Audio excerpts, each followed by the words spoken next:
All right, evening, everybody. It's Sunday night, July 18th, and welcome. We got another Sunday. We'll just do a recap of our weeks, and we also have a guest that's lined up. We'll bring him on about 10, 15 minutes or so. Looks like the market's down right now. For anybody that doesn't know, market is down 200 points. So Uh, looks like of course, the Russell's down about 0.7%. NASDAQ looks like it's doing the best overall. S&P 500 is down about 0.5%, and it looks like the Dow is down about 0.5%. So it looks like we're down. We're up for some more downside. Up for some more downside. Is that right? You get what I'm saying. Those last two candles we had last week, if you look at that, it looks like there's definitely some more downside. But I don't think the bull market is done yet. So take this as an opportunity to put some more stuff on, take some positions off, set yourself up in case we do have a 10 to 20% decline, which I don't know if we will, but if we do, then you want to capitalize off of it because you don't get them very often. So that's where it looks like the market's at. Near the end of the stream, I'll look at the market again and just do an update on it. It does look like crypto is down about 1.5% as well. And looks like oil is down about 1.5%, 1.3%. So just in general, looks like everything is a shitstorm right now. And you got a lot of stuff going around in the world that's a little bit of, I guess, catalyst in a way. So, you got the Cuba thing and you got the Olympics going on. You got a bunch of anything else, Gerry, that I mentioned in the news. There's all kinds of stuff. It's kind of wild out there. They Delta variant, bringing back the virus. So yeah, you got well, I don't know about a bunch, but you got some lockdowns going on. LA County, and I guess there's been an uptick, but to me it just seems like another opportunity for them to shut down and try to extend benefits and get more people inoculated or vaccinated, or whatever you want to call it. There's just that's just what it looks like to me. So before we go through the list here and do shout outs and all that stuff, let me just do a recap of my week. Gerry will do the same. We'll do some shout outs and then we'll bring on the guest shortly. So let's see here. My week was pretty uneventful, to be quite frank. I switched to a little bit different strategy, so last week I did bring in $1,189. Most of that was Qs, by the way. So I think 800 and some odd dollars. Let me see, 883 alone was just in the Qs last week. So 1189 last week. July, I'm up 3,000, which still got 2 weeks left. So hopefully I can push 4,000 to 4,500 or something like that. And I'm up 34,000 for the year. And I didn't put a lot on last week. I'm running kind of light at this point. I put a couple of things on. I did put an Amazon spread on, and I put a Netflix spread on as well. And so right now, and this kind of a little misleading just because I'm about to do a little math here, but so $4,700 in premium minus, I don't know, 12, 13. So I think I have about $3,500 in premium. That's pretty light because I do have some CCL leaps out there as well that are baking. They're 2023s, and there's like four of those right now. So about $3,500 in premium, 19 positions, 30 contracts total, but that's including the 4 leaps as well. I think Friday night I was sitting about 15% buying power used. I'm sitting at 17 is what it's saying now. So I am pretty light, and that's fine because you just never know. We could have a 500 point down day. We could have a 700 point down day, and I'll put some stuff on. I'll take advantage of those down days this week. So that was my week. Like I said, I switched strategy. I got a lot of QQQs on right now. I do have some IWMs. I got various couple of other I got Palantir that's actually in the money. I got money. I got 2 of those that are in the money. I'm actually going to take those. Those are August 6th. If they don't recover by then, I'll just take those. Even though I've been saying it's going to zero, and it might. I do have a Tesla on. I think I put that on last week, actually. What else do I have? A bunch of Qs. I got some more Ks on. TNA, IWM. I got a Beyond Meat. Probably last time I'll do that one. And I got an XOP on, which is, because oil's been getting slammed pretty hard. It's, it's not in the money, but that's kind of a recap of my week and what's on right now. And Gerry, why don't you go ahead and give us a rundown of how your week is and maybe your month, anything that's in the money or anything like that. Yeah, looking at, I didn't have a bad week, but I had a bad week, if that makes sense. If you look at my portfolio, it looks like a firestorm of red, and that's just the way it is right now. So I did realize, what was the number? $753 in profit. That coming from some things that were assigned, so expired contracts. I put on, what did I do? I closed about 7 contracts and I opened about 10. Not a whole lot for me. I'm still running in the mid 30% buying power range. For the month, I'm up about $1,800. Right now, I only have 1 position left in July that might need to be managed, and that's a lemonade put. And I always get into this trouble, right? And I start looking for things that are outside of what I normally do. and when I do that, I always get in trouble. So Are they good things? Are they like micro or small caps, or what are they? Both, all the above. Yeah. It's just things out of my norm, what I normally look at, right? And I always get in trouble when I do that. And here's no exception. So I got that one. That's the only thing in July that's actually I have left to expire. So it's not until July 30th that it expires, so I can wait to manage that. There are some other things way out in August 20th, that are touch and go. Oil, for instance, XOP ETF. Yeah, I got that. I got an 80 and an 85 on. So one's in the money, one's out.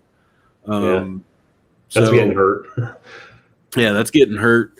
So I'll have to probably manage that one. We'll see, unless we get a bounce. There's just a bunch of stuff. Palantir, I'm in the Palantir as well. That I'm in the 21 range, and I think it's just above that. So I took a whole bunch of SoFi shares, pre-sold some calls. What else? There's a whole bunch of stuff. If you want to get individual positions, you'll have to come follow me. Check me out on Wednesdays, where I go through everything, but it would take me too long. But it was a good week, and I'm hoping we get some by the friggin' dippers here this week and help us out some. Sure, looks like the market's going to be going down a little bit more, especially if it drops down past that 20-period moving average on the SPY. Let me see where the Qs are at. Yeah, the Qs aren't quite to the 20 yet, so it just looks like, this is healthy, folks. These little downturns, 5-10% like that, they help us go higher. So just use them as taking advantage of it.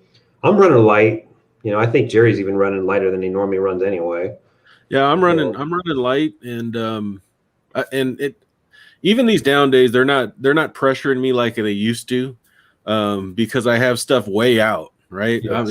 It's way out in August 20th, and we got time on our side. So it's not when you're running like weeklies or 4 or 5 DTEs, and these kind of things happen, you feel them quickly.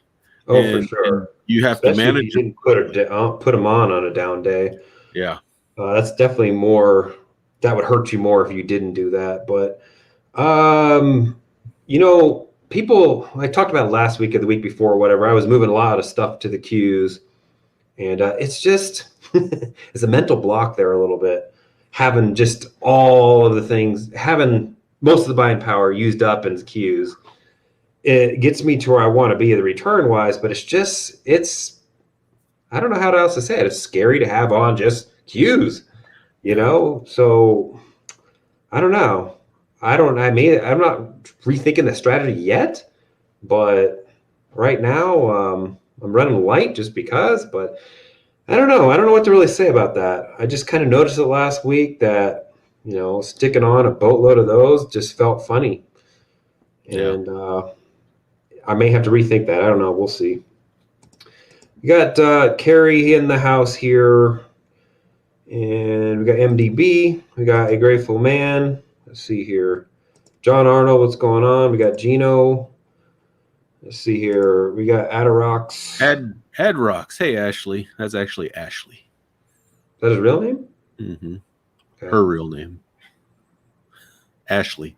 What are you talking about? That's Ash. Ad Rocks is Ashley. You said, is that his real name? No, he comes into the Thursday night chat and he's the man. What are you talking about? No, you're thinking of A Grateful Man. No. Am I tripping? I think you're tripping, man. You think I'm tripping? Okay. Yeah, I think you're tripping. He's come in and chatted many a times. Maybe So, I'm tripping. I think you might be tripping. We'll find out. I'm here for the team. Take one for the team. Hey, let's see. Deal, New Jersey. Deal, New Jersey. Let's make a deal.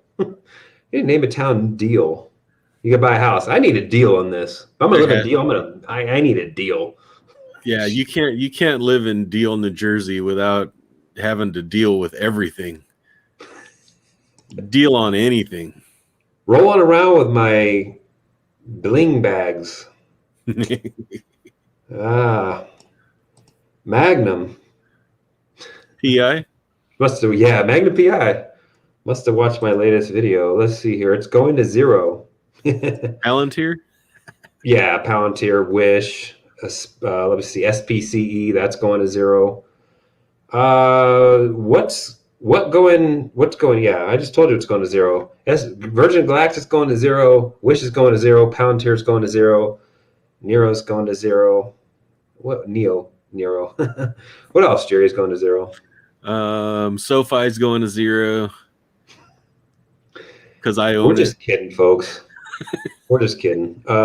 We don't know what's going to 0, honestly. Let's see. One downtown. I'm not bringing any condoms on the trail today. There's really no reason to bring any condoms on the trail, really. Not unless what kid else you use it as a glove, I suppose. Trying to think of other reasons you'd use it for. Collect water. Yeah, just make sure there's no spermicide in it. WTF is going on with Palantir. Everyone thinks this stock is. It's a great. Yeah, well, I don't think it's really the best stock. At least it's a solid stock. At least it's not a SPAC or wasn't a SPAC. I'll give it that. But as far as I'm concerned, I mean, I do have 2 Palantirs on, so they're 23s. I think I was pretty aggressive with them too, but Yeah, it is you what were. it is. Like I don't really care. I'm not all in on it like Matt is. He keeps losing money with it. Yeah, it definitely looks like it's going to 0 lately, anyway. I've been in and out of Palantir. I've been made money. I've owned it, sold calls on it, sold puts on it. That's the problem with Palantir. Is everybody's like such a bull on it, and then selling puts down. It doesn't move. It stays in this range, and then as soon as I put some puts on it, it freaking tanks like a sumbitch, Story of my life. I got Titanic hands. I'm not going to let that one go. I'm going to take ownership of it if I need to. And I have a zero assignment strategy usually, but there's certain things that I'll take assignment of, and that might be one of them. What's going on, Rebecca? Fellas, we have Rajiv for now. First, last. We got Christopher Blaine. What's going on? Let's see here. We got Logan here. He is the guest tonight, which Logan, you can join. I'll bring you on. So go ahead and just come into the staging room, and I'll bring you on here. Let's see here. Christopher Blaine, near Ashbury Park. Where's that at? New Jersey? Next to deal. Next to deal. Question for both of you fellows. If you could trade just one ETF and one stock for a little while, which trade options, I'm assuming, I'd probably just the Qs. It's got a high return compared to the SPY. SPY is, I'd say it's probably safer than the Qs, but, you know, the Qs are, you know, TQQQ maybe is a good option too, but Qs for sure. The return rate is pretty darn good compared to the buying power used on it, compared to SPY, right? Yeah, so, I don't know. I don't know about just one. I mean, it changes all the time for me. And one stock, that'd be hard. That'd be hard. Yeah, I don't know. If he said you have to pick one, Gerry. You have to pick one. I'd probably go ARK-K for the ETF. Not IWM, huh? Or IWM. One of the two. And then one stock. Jeez. That'd be hard. Ooh. Tesla? I mean, if I was going to do credit, I'm way down there, 3% probably in the money. You know, like I can make a boatload of money down there. It's volatile enough, and you can get pretty darn safe on that to where it's pretty easy trade. I have a hard time putting those on though, even at 400. I have no problem down there. What's going on? Let's see, Gerry, I might trip in. Wish won't go to zero. I don't think it's going to zero, but it was still fun to say it was going to zero. S&P 500 Qs are both going to zero. You didn't hear it from me. Yeah, fat chance. If it goes to zero, you better have some lead and some brass in your house, because that's all that's going to matter. That's all. Yeah, that's the only thing you're going to need. So hopefully you invested in some brass. So eventually SWBI. Yeah, Qs. All right. We got Logan in the background. Let's bring him on. Don't want to waste his time sitting in there. So let's bring him on here, and we'll talk about his strategy, get the background, and we'll just interrogate him. So let me see if I can adjust this thing better. Ooh, that's small. There we go. That's better. Yeah, there we are. What's going on, Logan? What's up, guys? You hear us? Okay, great. Yeah, we can hear you pretty good too. What are you driving, or somebody else driving? No, somebody else is driving. I'm just okay. Yeah. I was debating. I was like, well, I could use this office space, or we could try to get home, and I'll do it on the drive. So. How far are you from home, by the way? Probably like 30 minutes. Okay, gotcha. Just in case you get cut out or we get some underwater noise or something like that, we're just curious. Well, why don't you just give a background of who you are, what you do. We'll ask you about options specifically, but so that way you don't pull an investing teacher on us and just do your whole your resume. Really answered all my questions in one sentence. So just I know that you and I have been followers for a long time. And then we lost, connection and all that, and that's fine. We all go our different ways and stuff. But it's probably been a year and a half or something like that. So maybe just talk about your channel, talk about just the background, why you started the YouTube channel, how's it going, and share anything personal if you want to. You don't have to. And then we'll kind of talk to you a little bit more about your options strategy and all that stuff. Sure. So I started the channel, as you guys know. I mean, some of the viewers may know. It's LoganLaj on YouTube, and I started it a couple of years ago, but I really didn't start options trading content until April 2020. Now, I'd been messing with options before the March crash, just paper trading, and I finally started to mess with a lot of like bullish calls coming out of the March crash, right? Like the quick little like 3-week dip and then rebound. And there were, strong indicators. We were pushing, I think the 50 was crossing back over the 200 for the first time in a long time. So I went bullish on a lot of calls and it started to work out. And when September happened, it was like September 2020, SPY had ran like 30 points or something end of August. I mean, we had like 16 green days for one red day or something. And you start testing different strategies, because I knew that we couldn't set up, SPY running 20 or 30 points in 2 weeks was not sustainable. So Right. what's another way that I can trade the market? So I started getting into more risk-defined strategies like credit spreads. And I was running, that's when I started to dabble with calendars and more directional plays, right? Like, okay, I'm going to add a, put debit spread or call debit spread, just other ways to play the market instead of, okay, buying a call and a put, or, because I'm younger, so I was open to being a little more risky, right? Like swing trading a call for, $300 or whatever.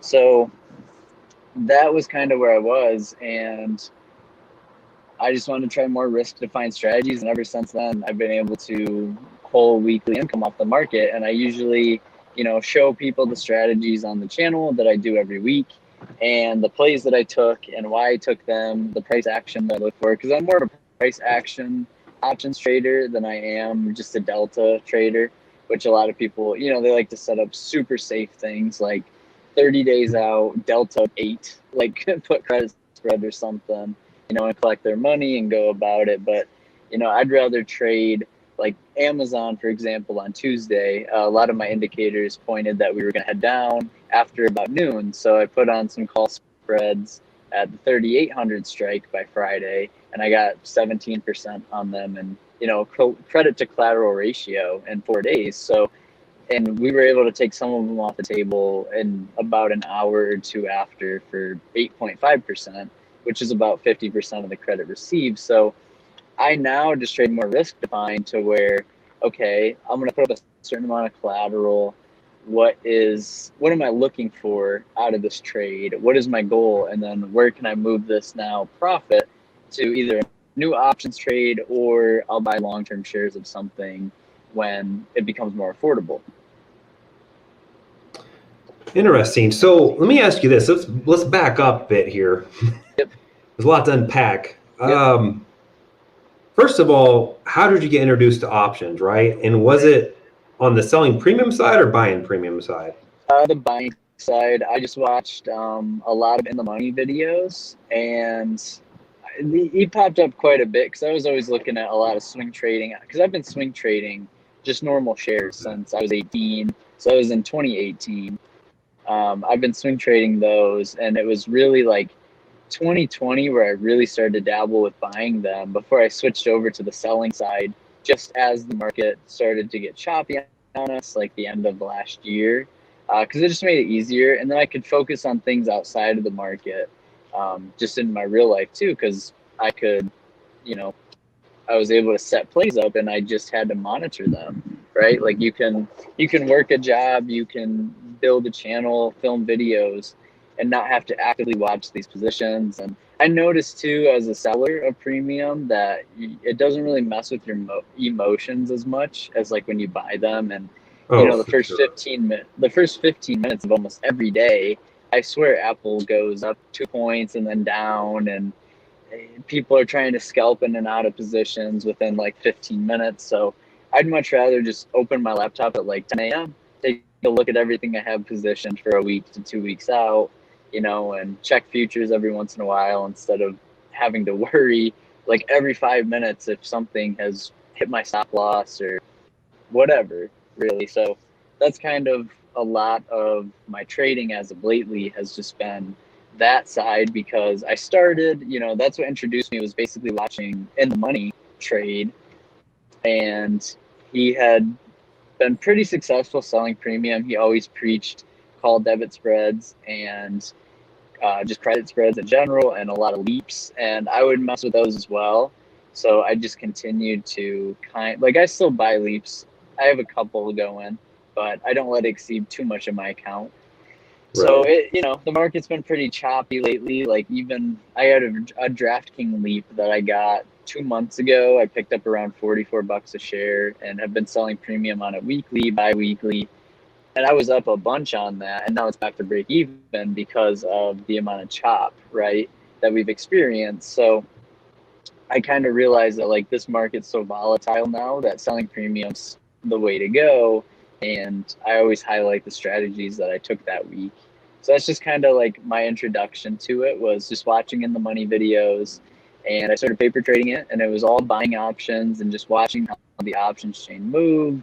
A lot of seeing how stuff reacted when I bought it in the money, at the money, whether it was 2 weeks out, 3 weeks, 2 months, 3 months. But now if I do buy a call, which is very rare for me to do, I go at least 2 months out on it. And then I'm usually out when I receive 20%. Interesting. Okay, so you start out buying premium like most people probably do, and you honestly started at a good time to probably be doing that. So the market's going up, you almost can't lose, right? Did something happen in the market that caused you to switch, or did you already have the intuition and know that that's what you should be doing anyway, right? Is flipping to selling premium, or did you take a big loss on the call side when the market flopped? No, I didn't. That's the crazy thing, because we had like running into September, right? Like August and September, I just decided to sit out, like, because I had done really well that week, and I was just like, okay, I think the market's gonna come down, but I didn't want to buy a put because we had just been roaring, and of course, like the trend hadn't been broken yet, saying that we were going to go down, but we were just so far extended from the 9 EMA, which is one of my favorite indicators to use, and then the 21-day EMA as well. So I just was at that point, I was out of all my positions, just sitting in cash. So I probably had one call going at the time, like that had hit my stop loss or something, but nothing too crazy. I just one day decided to switch over because I liked how less stressful it was, more minimal. It was all more like you start a play and then you manage it, instead of like, okay, I'm in a trade, what do I do now, right? And it's just more intense, and I'd much rather be more passive with it and look forward to where can I be 2 years from now, 3, 5 years from now, instead of what can I want to buy this call. Hopefully it goes up and I make $50. Oh, you got a lot of things working against you too when you're a buyer of premium that And you when got to you're be buying- right on all when the you're- same time, pretty much, right? When you're buying calls, it reminds me of basically like a horse race.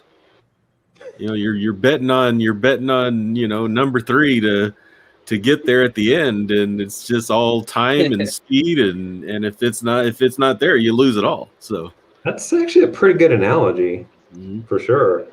Yeah. All right. So this makes more sense now. It's getting a little bit more clear. I've looked at your channel. Like, I mean, you've dabbled in a lot of different things, which Yep. a lot of, I think Gerry and I have done too. You did PMCCs, which you just mentioned. You didn't say it as a PMCC, but that's what it was. Credit spreads. Let's see here. Are you using that for buying power, or are you using it for protection? What are you using the credit spreads for? Just using it. I just like the protection side of it. I just like the idea that you get to define your risk. Like you can choose how wide you want the spread to be, the credit received. I just kind of look at it like, what is my max loss and what is my max profit, and I'll trade the price action. So like I said, with Amazon, for example, I did some 3,800, 3,810 spreads expiring Friday, and I entered them on Tuesday as Amazon was downtrending from 37.50 down to 37.30, and then it continued down, broke 3,700 this week.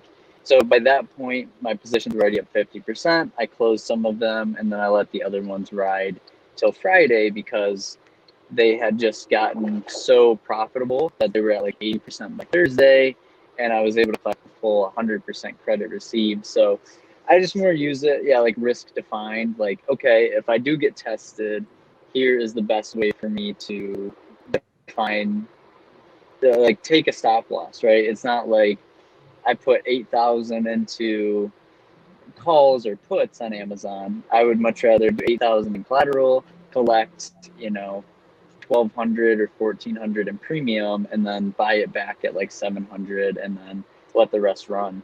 So there's a different strategy there, Gerry, because both you and I really don't like credit spreads, especially for a divine risk. But Logan brings up a good point here, which I didn't even realize.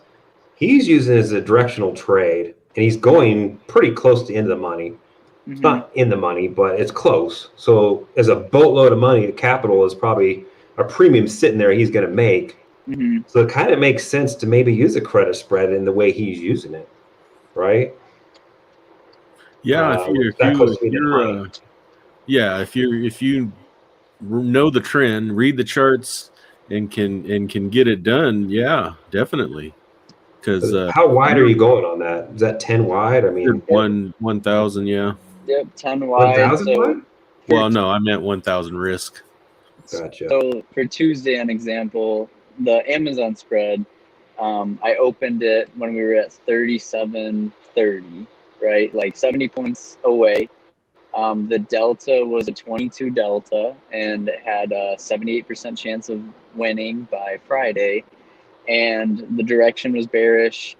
There's some support at 3,700, but I assumed if we broke that, and the SPY was off of the 9 EMA, QQQ was also off of the 9, so I expected that to come back down throughout the week. IWM was already downtrending, and the market likes to follow Russell. So once we saw that happen, I was more, I guess, anticipating more red, and we got a cross of indicators that I use, so I just decided to hop in at those strikes, had 70 points of runway.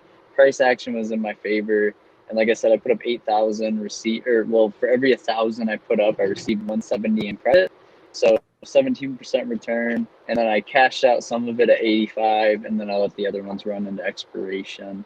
And I think Amazon finished the week at 35.80 or 35.70. So it was a pretty solid week. And yeah, I definitely could have been wrong. And then that's where I either widen my spread and then move it up, like I'll bump it up somewhere, give myself more insurance, or I'll just read the price action and say, okay, is this setup, if the setup's broken that I'm looking at and what I'm playing, then I'll just exit the position and move into another one. Because what's really cool about playing it this way is it's not what everybody thinks about when they talk about credit spreads, where, okay, let's get a delta 6,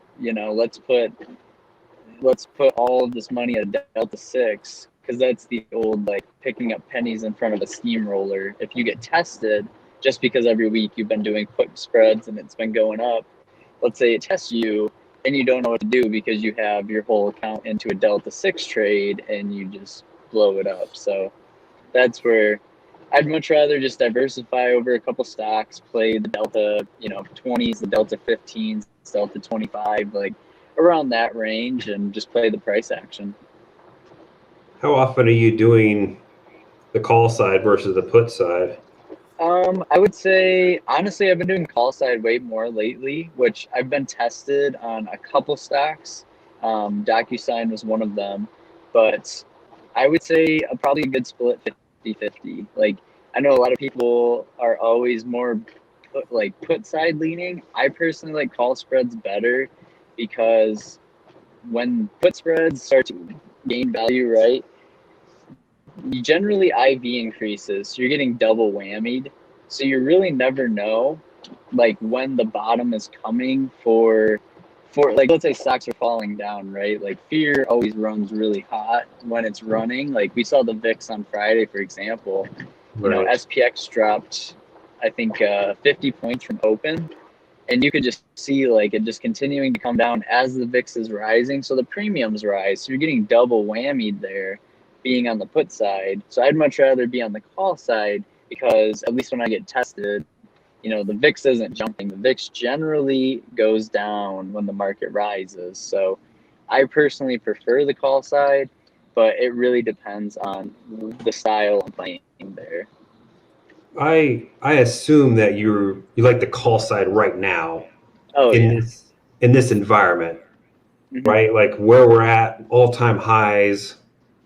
I don't think you're making a blanket statement that you like the call side, all the time, right? Right. No. Okay. Yeah, that makes The sense. put side's great too. I mean, it's really just depends on the setups that I have coming off of the indicators that I use, and I use a lot like the TTM squeeze. Right, I can see when a stock is projected to come back on multi time frames, like come back down to the mean. So I usually just use mean reversion, and anything that's really extended, I hop on top of, like NVIDIA, and then anything that's super beaten down, like DraftKings. If I don't buy a leap, I'll just open some put spreads or sell a cash secured put or something. So I usually just mix in like I have my TOS account that's strictly for options, and my Robinhood account's long term, and like any sort of leaps or poor man covered calls. I I'm gonna eventually switch over completely to TOS, but it's TOS has just been incredible lately for all the trades, and the fills are great. So yeah, I do a lot of just risk defined trading. I'd much rather prefer credit spreads over really any other form of trading. Calendars are probably my favorite, but the market just hasn't been there for them as of recent. It's been just more lucrative to trade credit spreads. So how many positions do you have on any one time? How much premium normally sitting out there have baking? Do you have a percent goal for the year, for the month, or do you have, tell us when you normally take your profits, Yeah. and stuff like that. So a couple different ideas here, but generally I would say I have about 5 to 7 positions on at any time. I usually have one tech stock, one ETF, and then the other 5 positions are all based on how the charts are looking. I scan about 50 stocks around market close every day. So I go through the lists, and if there's anything that's really sticking out to me, or I'll throw a condor, like I have a Beyond Meat condor going right now that expires this Friday that I opened a couple weeks ago that's doing well. So I'll just kind of look at where the price action is moving, a lot of the strong indicators. So I'll have 5 to 7 positions on at any time. Like I said, last week was Amazon and Apple. I had call spreads on, and then on the put side, last week I actually wasn't running anything except Carnival Cruise Line, which I did have to roll out. I have call sides going on DocuSign, and for the overall market, I play a lot of SPX. Like SPX is probably my most traded instrument. So I'll have a couple SPX positions going through the week on the call and put side, and generally condor it. I shoot for about 8% a week on my condors, but I really, not on the whole account. On the whole account, I really don't have a goal. I have more of a weekly income. If I can make $2,000 a week, that's kind of my goal in general. And if I can do that, then I'll scale from there until I grow my account essentially to where with proper sizing, I can take it to 5,000 a week, and then I'll just set it on autopilot from there. Hopefully within the next year or two. On your condors, Yep. where do you decide what are the indicators that you use to decide to put those condors on? Definitely. So when it comes to the condor, I like to play. I usually play those more delta based, depending on how far I am for expiration. But I'll look at the ADD, for example, which is the advanced decline of the whole market. So when it comes to the whole week, let's say we're going to do our expiration on Friday. I like to run a lot of weeklies or bi-weeklies, right? 2 weeks out. So I'll check the charts on my standard deviated ones. I'll see where we are in the last 30 days on our time frame. If we're oversold, then I will open some put spreads at about the 15 delta, and then I'll give it a day. It's like if we open red tomorrow, I would love to open some put credit spreads, but I'm also going to check to see where we are in our standard deviated charts, because if we are, if we're coming close to like the 50-day or so, let's say we break under the 9 right tomorrow and we start closing on the 50, I might sit out and wait until we test the 50, and then I'll open a put credit spread there, and then I'll open a call credit spread right above the 9 roughly. So that's kind of how I like to play those. My main indicators, like I said, the 9 EMA, I like the 21-day, I like the 50-day, and then I run the 200-day. And then my standard deviated charts depending on what I'm playing. But I generally just play SPX because you don't have to worry about news coming out like you do if you're playing Beyond Meat, for example, and that they partnered with Taco Bell or something, and now they're set to $20 overnight, right?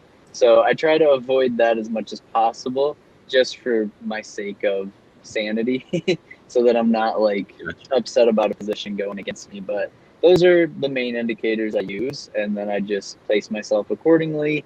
I really only get more aggressive on individual stocks, just because for me, I feel like playing the price action there is easier. Right, on the whole overall market, I'd much rather play SPX in general, just to play, like a 15 delta, maybe a 12 delta condor at 8% a week, 9%, and then move on to the next one. And then I can always roll it out. That's why I try not to put over 10% of my account into any play at one time, because if I do put over 10%, it doesn't leave me much room to do any sort of managing. Right. I've had probably 80% of my positions that most people would take a stop loss. I just moved it out 2 weeks, widened the spread, and put myself out of the money, and it had recovered or fallen since then. So I don't really stop out too often. I do when I play any sort of like 0 days, like iron flies are pretty fun. Any sort of 0 days expiration. But when it comes to longer term trades, I like to just roll them, and I'll roll them and roll them, because if you only start the trade with 5% of your account up, you can add the same amount and widen them, and now you only have 10% at risk, and now you're back to being 85%, out of the money. So unless something continues to test you every single week after week after week, which I've yet to happen to me, I've had Docu, I've been messing with that for about a month. I've rolled that twice, and I've widened it once. But it's still not exceeding more than, I think right now it's 12% of my account. I can still open the put side on it. So I started that trade with it at about 4 to 5% of my account in general. So I just play it really safe, defined on everything, so that even if I was to take a max loss of 5% of my account, it's not the end of the world. I'm not running 60% of them in any given trade at a time. So I'd rather diversify for a couple and just use it as a way to make weekly income. Let me kind of divulge or go more into detail on the SPX trades. Yep. You said point like 12, I think delta. Is that correct on those? Yep. Or Yep. Okay, so are you in point 12 on both ends? Generally, yes, but I will also I don't like to open them at the same time. I'd much rather get a feel for the market that day. I'd check my advanced decline, see where we're headed, right? And let's say we're downtrending heavily and we're coming into heavy support at like the 9 EMA. I will then put a put spread on at like a 12 delta, which gives me about 100 points of runway on SPX at that point. So we would need probably 2 days of heavy selling before What's I'd the get DTE? tested. Sorry. 4 days to Okay, expiration. gotcha. Yep. So 4 days. Let's say we're doing 4 days expiration, and then I'll wait to add the call side either at 3 p.m. that day, or the day after. So let's say we do gap up the next day, then I'll add the call side. I think that's a lot of the issue with the market is, a lot of people like to sell things when it's red and buy things when it's green, because that's human nature. But if you just do the opposite, which is I'm going to add my put spreads on red days and my call spreads on green days, then you're rocking. Yeah, it just doesn't always work like that as much as we want to. But in that case there, you just keep the credit spread on Yep. or the put spread on and then not put the call side on. Yep. And if it continues to go up against you, then at least the put side's at 100% credit, and then you could take your call side, roll that out, and widen the strikes, and collect credit somewhere else. So unless it was to continuously run on you, you could always continue to tack on the put sides as well. So that's how big is the spread between your spread, not the iron condor, but the spread itself on the put side? So generally I do 5 wide. So if we're doing, SPX, I could do a 4,300, 4,295. And it'll just be a 5 wide. And then generally, like, I try to only play SPX and RUT and NDX, just I do play SPY and IWM sometimes, but I like on expiration day where number one SPX is cash settled, so I don't have to worry about getting assigned shares. And then also with SPX, there's and outside of just the tax advantages and the cash settlement, you don't have to worry about any sort of after hours shenanigans because it's on expiration day, it's done trading at 4 p.m. versus SPY at 5:30. There's a couple other things you mentioned too, and might have dropped me because I was trying to read this question at the same time. But this is an interesting thing because when you roll your spreads, you say you make them wider. So I just came up with my own term called roll and ream. You roll and ream, basically. You roll it, but you ream it out even wider. So you do that just because you're trying to make more premium by making it wider so it doesn't cost you as much, right? Because you assume when it's dropping that it's not going to continue to drop, most likely. It should bounce eventually. So you're just doing that to kind of make up your losses quicker or what? Did we lose him, Gerry? So I got like half that. There we go. Sorry, it's kind of cutting out. Yeah, go ahead.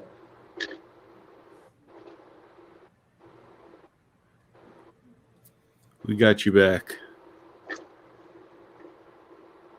There we go. Cool. I that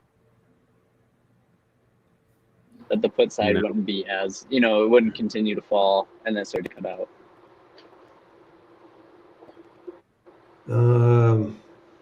Some other questions I was going to ask about the SPX. So you did mention RUT, which is the Russell futures. You also mentioned what else? NDX, which is interesting. So he did mention, let me just touch on this real quick because he's talking about he likes the indexes because they're not affected by news. And he made the Taco Bell analogy, Beyond Meat. Well, the indexes are news driven mostly. It's just different type of news. It's hot lips talking on TV. It's it's talk by Jay Powell. It's stuff like that drives the market, right? Interest rates, tapering, bond, treasuries, all that crap. That's what drives the market. So it is news driven. It's just not, it's not stock driven news, which is a little bit easier to control in a way. Right. Having the overall market type of news. So I get it. I just wanted to clarify that it's still news driven. It's just not on an individual stock basis per se, right? Gerry, before I get to this question, did you have any questions? No, you took my question before, so we're good. How much premium do you have bacon, and what's your ROI goal? Have you been able to meet that typically? Yeah, so like I said, the Amazon trade, for example, was 17%, and I got that there. I just kind of do, if we're talking like account ROI, I'm not going in with my full account every week, but let's say, for example, on an average week, let's say I'm trading 20% of my entire account because I have most of my accounts in long-term shares, right? So I'm not trying to options trade my entire account and just leverage it like crazy, right? Because I want to be smart with it over the long term. I try to just get 2,000 a week. So I really shoot for probably a 6% to 8% return in general on the amount that I'm trading every week. So let's say I'm trading with 30,000. I can make $2,000 a week on 30,000, and that's about 6 to 7%. That's kind of my goal. Is this a margin account? Yeah. It's TOS. TOS. I just have I'm just split up between two of them. So I have one just strictly for trading. Like I've taken the TOS account in the last 3 weeks from 30,000 to 38.5. So that's just over. That's like 20 something percent, like 25. I'm trying to do the math in my head. Buying power usage percentage. Typically, how hot do you run? I'm usually running about, I would say 15. I run like 10 to 15 in weekly, and then I'll run 5,000 of that amount on like a 0 days credit spread or something similar to that, maybe 1 day to expiration. So I'll run like that amount, which is about 20% of my entire everything combined. So out of that 20% that I trade with, I run, I gotta look about, into the SPXs again. It's been a while since I've touched those, and they're scarier if you're not used to them because they're 10 times basically yep, a QQQ. Well, in this yep. case here, 10 times a SPY. But if you're doing spreads on them, it doesn't Yeah, matter. we just have to calculate that in. I seriously doubt that the premium is better over there. I'm assuming it's the same. It's just a guess, but I could be wrong. It would be great if it was better for the same risk, right? Generally, it is better just from a commission standpoint. So if you're paying, I'd much rather pay for one SPX contract commission than 10 spies, but that's pretty much it. It's just the commission side. So if you're on a broker that doesn't charge you, then it's probably better. But look, if you're on Robinhood, for example, you can't even trade SPX, so you're kind of stuck with SPY. But I just like the tax advantages and cash settlement. So you don't have to worry about getting stuck with shares. Yeah, sometimes that could be okay. Mhm. Sometimes it works out. Yeah. So if you had a larger account, would you trade more conservative spreads?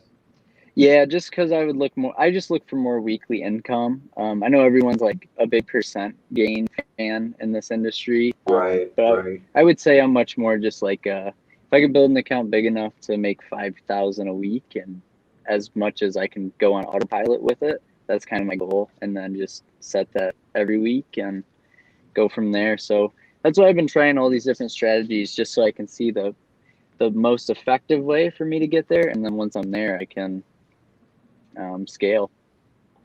I think it's interesting that everybody's drawn to high returns and all that.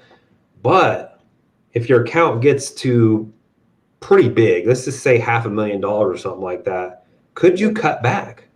Could you actually cut back? Yeah, that's definitely a great question because that's right. That's how you get more excited because now you're like, okay, only 20% of my account would be 100,000 then, and then you just start to scale it, And I think it really comes down to what makes people emotional versus what doesn't, right? I mean, because money is relative to the person. So if somebody who makes 30,000 a year is trading 500,000 versus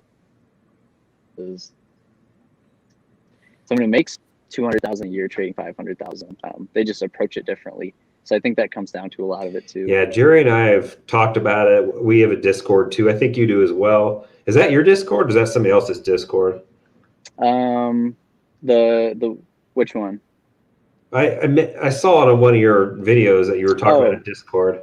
Yeah, that's mine. That I run with Okay. everybody and we chat So throughout the if anybody's interested in following him, I put his channel name in down there. You can go his channel and you can reach out to him if you want to join his Discord.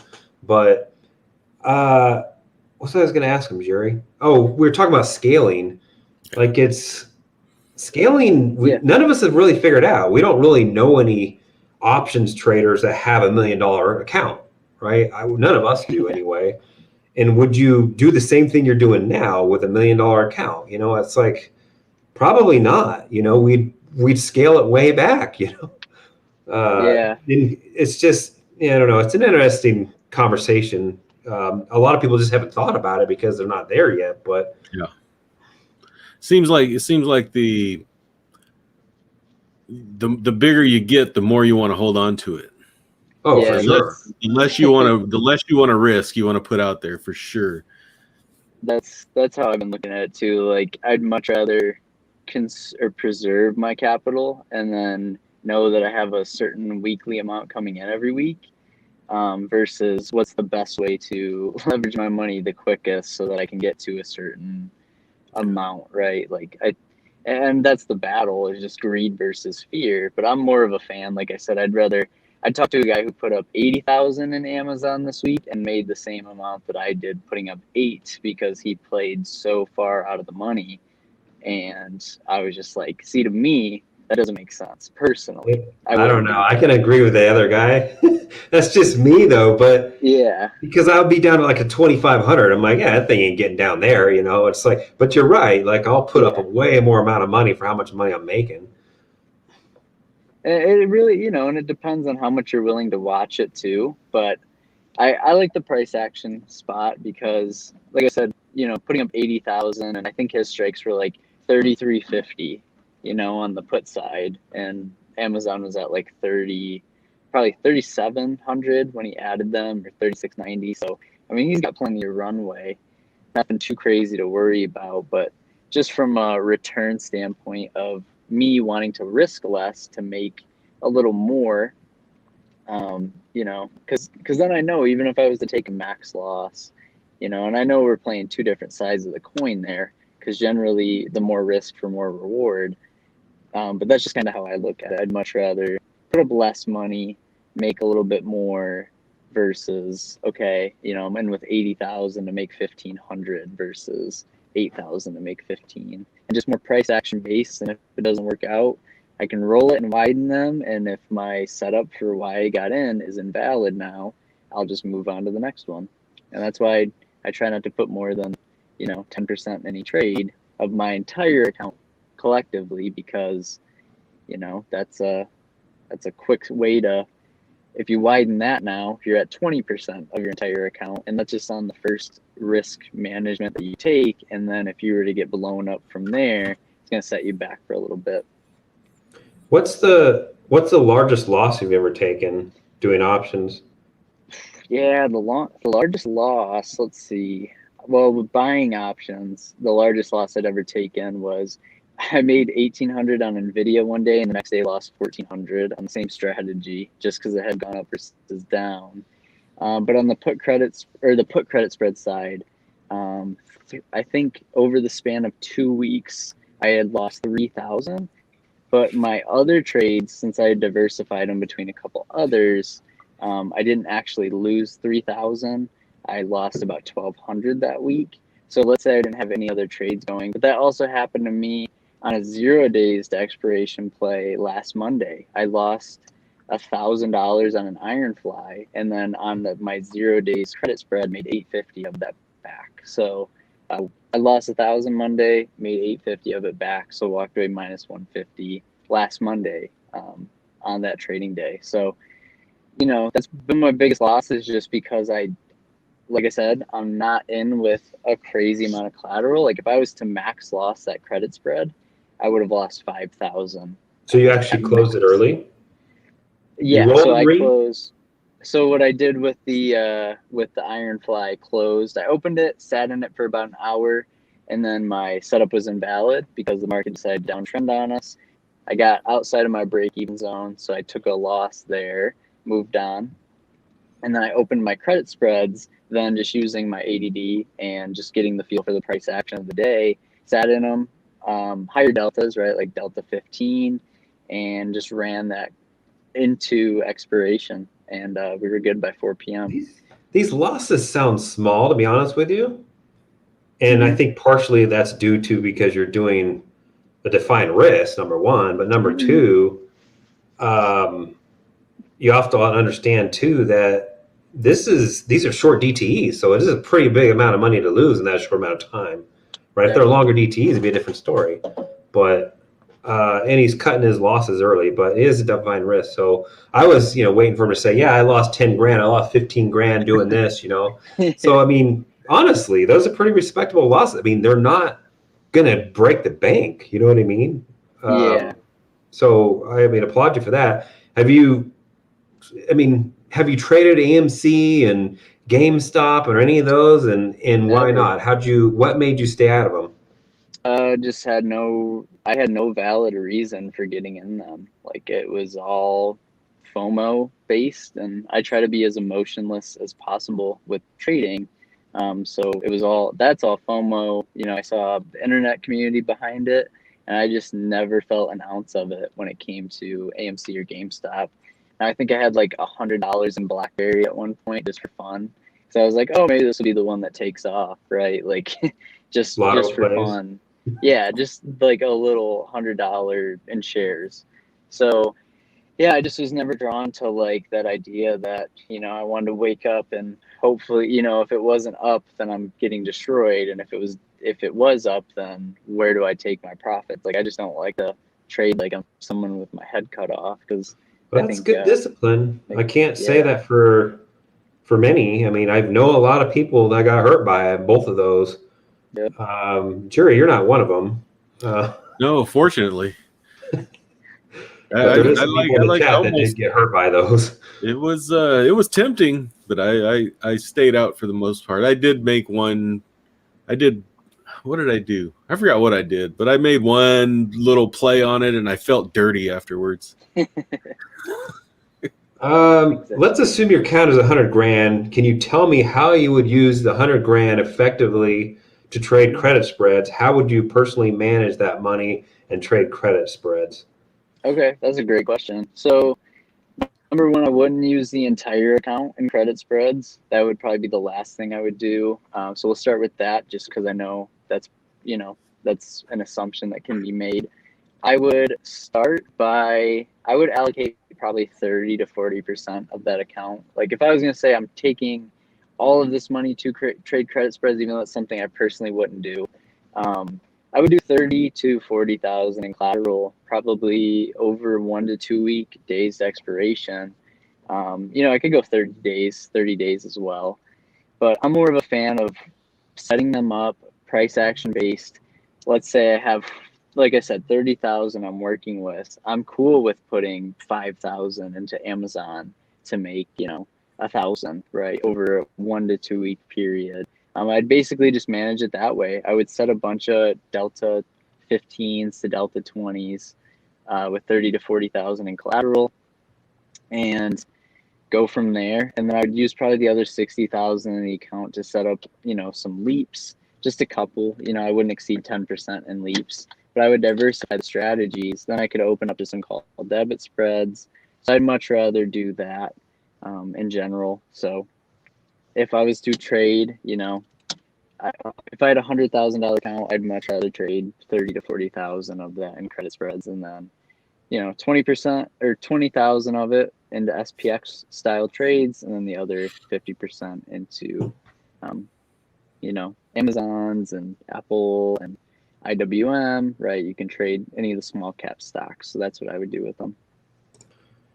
It's another one for you. How often can you pull that 6% per week, or is that an average such as 1 week is 18%, then it's minus 24% the next week?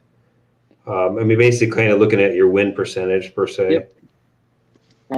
Pretty much every week, I have been fortunate with the market that we have, which is slow and sideways up, even playing my call spreads. It's been pretty solid in general. I would say I hit it about every week, but like I said, over the last 3 weeks in general, I started with 30,000. It's at 38.5. So that alone, that's almost 25% there. I think it's right at 25, just over. So that puts me at just over 8% a week. But yeah, I shoot for the 6%. I can do that you can do it by grabbing Delta 10s on the put side and collecting 3% just on SPX, and then adding the call side right when we open on Monday. I wouldn't put them right at open, but and that expires that Friday.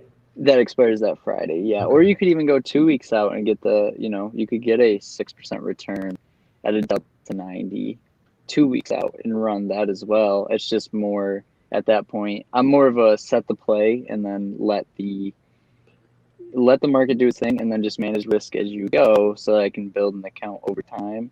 So that's exactly how often I do that. I very rarely have weeks that swing to where I'm minus, where I'm up 18% and then minus, let's say 12%, because I just don't trade that way. Like, It actually sounds like you're definitely using indicators. You're using the direction of the market more than anything.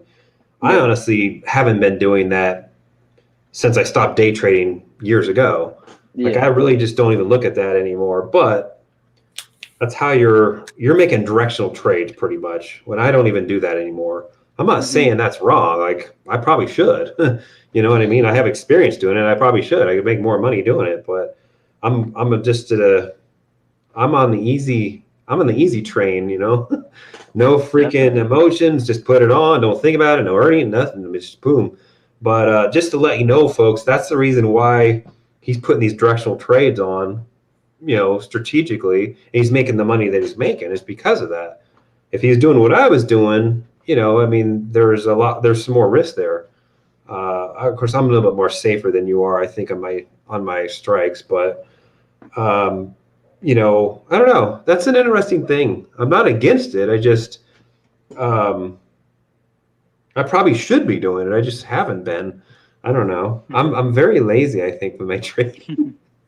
I want to get there at some point. It's just I want to maximize my returns today, just so that I can get to your position of just setting it and not even looking at it and expecting, 5,000 a week and then go from there at some We got point another as one the from account scales. MDB here. Do you have a job or do you trade full time? You spend your whole day in front of the computer. I'm curious how you manage your time.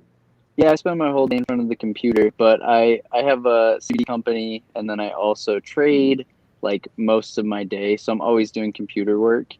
So I can sit in front of it. So yeah, I manage that. And then I also have the YouTube channel. So those are like my three main streams of income. So as long as I can generate, 2,000 off the market a week, the YouTube channel helps out, of course, with a little bit of ad revenue. And then we have the CBD company, which does pretty solid as well. So just a combination of all those until I grow the account big enough to where I can just set it on autopilot is how I manage my time. So for right now, I spend the whole day in front of the computer, Monday, Wednesday, Fridays, and then Tuesdays and Thursdays are a little bit more lenient. But I'm always on the computer working on something. It sounds like Gerry and I. I work on it. I mean, my job's on the computer anyway, so I'm always there. Yeah, Which is good. It's a gift and a curse, right? I mean, it you really over is. trade, do things you shouldn't be doing, whatever. But that's interesting. I was going to ask something else. Gerry, you got anything? Well, what part of the country are you in? I heard you Yeah. say CBD, so I was just wondering. I'm in the Midwest currently. Midwest, gotcha. He's Eastern time, so Yep, right now currently. yeah. Yep. Okay. I mean, is there any other questions for Logan? You know, we have him on. I think we've been talking for the last 2 weeks to get you on, so I'm glad you came on. There's a lot of questions probably in the SPX trading that you do, and I might start looking at this. I'm going to probably start looking at that next week. If I'm putting so many Qs on, why not just put a freaking SPX on? That would make sense. That would make I sense. need to look at that, Gerry. And a credit spread. We haven't been talking very much during the week, but I've been really looking at the condors and doing these debit spreads and call spreads and put spreads and all that. So it's something I'm definitely going to look into. Because it especially at now, like for instance, my account is, I'm about 34% buying power used, and do I really want to put another, add on to that? With a credit spread, you can maximize that and still take advantage of the downturn that we're having. So that would make sense, right? Yeah, I think that's the way. Do you have any other thing you would like to share with us? I'm pretty sure. Tips, tricks. I'm also curious, why are you using TOS? Like, I love TOS, by the way. It's great software, but why do you trade in TOS and not in Interactive Brokers, for example? I really haven't gotten too much experience with Interactive Brokers, but TOS has been kind enough to reduce my commissions. So I just like the way that the platform works. I'm just used to it by now, and it's just where my charts are and where I'm comfortable trading. I like the fills, and it just, for me, makes the most sense right now. So that's why I like TOS the best, and I just manage. Yeah, I'm not knocking it because I've been a user of TOS for a long time as well. Fantastic software for options. It's just IB, you just can't beat the margin there. But what's this one here? Do you use profit takers or stop losses or anything like that, or is it all manual? So it's completely manual. I don't really mess with any stops personally because setting them up, sometimes they don't trigger when it comes to options. So I set up alerts. So you just right click on toss and you create an alert. And when you hit a certain strike, my alert will go off because I'm at the computer all day. And when I hear ding, right, like I'll just start to monitor that position. So when you only have 5 to 7 going at once, it's really easy to manage compared to if I had like 20, right? And you just hear like 3 alerts go off, you're like, uh-oh. So, as long as I manage them properly after that happens, then I'm good to go. Got first last here asking you what your commissions are on a toss. I pay 45 cents instead of 65 per contract. So they've cut it down What drastically. requirements did they have for that? They just asked me to have a $30,000 account size. And then after that, I also told them that I was a content creator. I sent them the link to my channel and I would continue to show my content to like their platform on my channel. And they were like, all right, sounds good to us. So I kind of pulled the content creator card on that one, but that's just That's not bad, actually. At 45 cents fixed. I mean, Gerry and I get paid to trade sometimes with interactive brokers, but in Wow. general, what is it, Gerry? Like $1, maybe a little less sometimes. Round trip, yeah, about $1.30. Yeah, round trip. So on some things it's free, some things it's 40 cents. So it's sometimes we get paid. sometimes we get 20 cents. So yeah, 45 cents for anybody that's curious, and $30,000 account. I mean, you don't need millions of dollars. There you go. Do you leg in and out of credit spread trade, or do you do it all in one shot, bag order? Bag order is just a combination order. I do. So like if I want to put 8,000 in collateral, I'll do 4,000 and then I'll come back 30 minutes later and see how the setup's looking. And then I'll choose to scale in the rest then, or just leave it as is and wait for the price direction to start moving in my favor before I hop in with more, right? Because that's what people should do as traders, is double down on the winners and cut the losers early. And I think everyone does the opposite, which is they throw more money in the losers and they cut their winners too short. And that's the golden rule of trading is, right, it's cut the flowers, double water the down. weeds. Yeah. Yeah, no, to cut the flowers water. Seems like that's what a lot of other people do. I've done it. I think everybody's done it. It's worked well for me. Yeah. I just cut some Apple. I cut some Microsoft. They were up 140%. Like, why wouldn't I cut that out and water some weeds? I don't know. Do you, are you just doing one contract? If you're doing a credit spread, you're buying one and you're selling one and that's it? Or are you doing multiple contracts per credit spread? I'm doing, one second, my audio. The car. 1 second. There we go. All right, so when it comes to, so let's say I'm doing a credit spread, right? The way that I look at it is I like to, Toss already puts in 10 of them for you. So I look at my $30,000 account or what was 30 now, close to 40.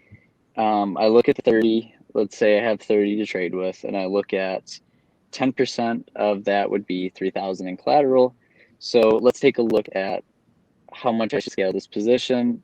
I'll do a 5 wide and get 10 of them normally on SPX. Let's say I'm going to receive 50 cents, $50 worth of credit. I should expect $500 on this 5,000 by Friday. So that's pretty much just how I trade that. And knowing that I have that set up to make 500 by Friday, and then my Amazon trade or whatever I'm trading that week supposed to make 400, I can then scale in and say, okay, I'm supposed to make 900 on these. What other trades can I set up to make the other 1,100? I'll make my $2,000 this week and then walk away. If that answers the question. Yeah, I think so. You don't follow the whole rule of if I'm 5 wide or whatever, I need to get a third of that in premium. Do you follow that rule at all? No, not at all. I personally would rather just trade the price action and define my risk by Okay. my width. And I'm more of just the weekly income type of trader. I'd rather do income style trades than, yeah, I think that's also why I didn't get an AMC or GME, was just because I didn't really see how that could be sustainable over the long term. And that's all that I care about, because I'm getting better returns than I would be getting holding SPY. And yeah, I'm not actively trading. I'm setting trades and then managing them as needed. If it does, my alert gets hit, and then I'm starting to watch it, look at rolling it. Where can I roll this position, and how much of my account is this taking up? It's just more of my style. So James pretty much pointed out something here, but I think he's not talking about spreads. Right. He's talking Because about a he's pure put. using a spread. That's how he's getting away with it, James. Which Yeah, you I'm already playing know, spreads. but I mean, maybe Yeah. he came in late. He's doing spreads. He said his commission is 45 cents, Grateful Man. Mm-hmm. And you don't have a YouTube channel, so you might be SOL. Yeah, they might just keep you at 55. No, 55 still ain't bad. No, it's not. God, we're that's the cost of doing business, Randy used to say. Yep. Gonna call him tomorrow. Let's see here. How many trades do you think you have put on in your lifetime? Oh man. Last year, I've been using TOS and Robinhood, but last year I think my Robinhood's at 800 just last year, which is quite a bit. But that's also counting every single contract I'm pretty sure that I got as well. So that's kind of hard to like generalize. But I would say probably 1,500 or so. I have put on quite a bit this year though, so I don't know. I really don't keep track of that as much. I'm more of what can I do with this money that I have, and I'm looking for weekly Make income. more money.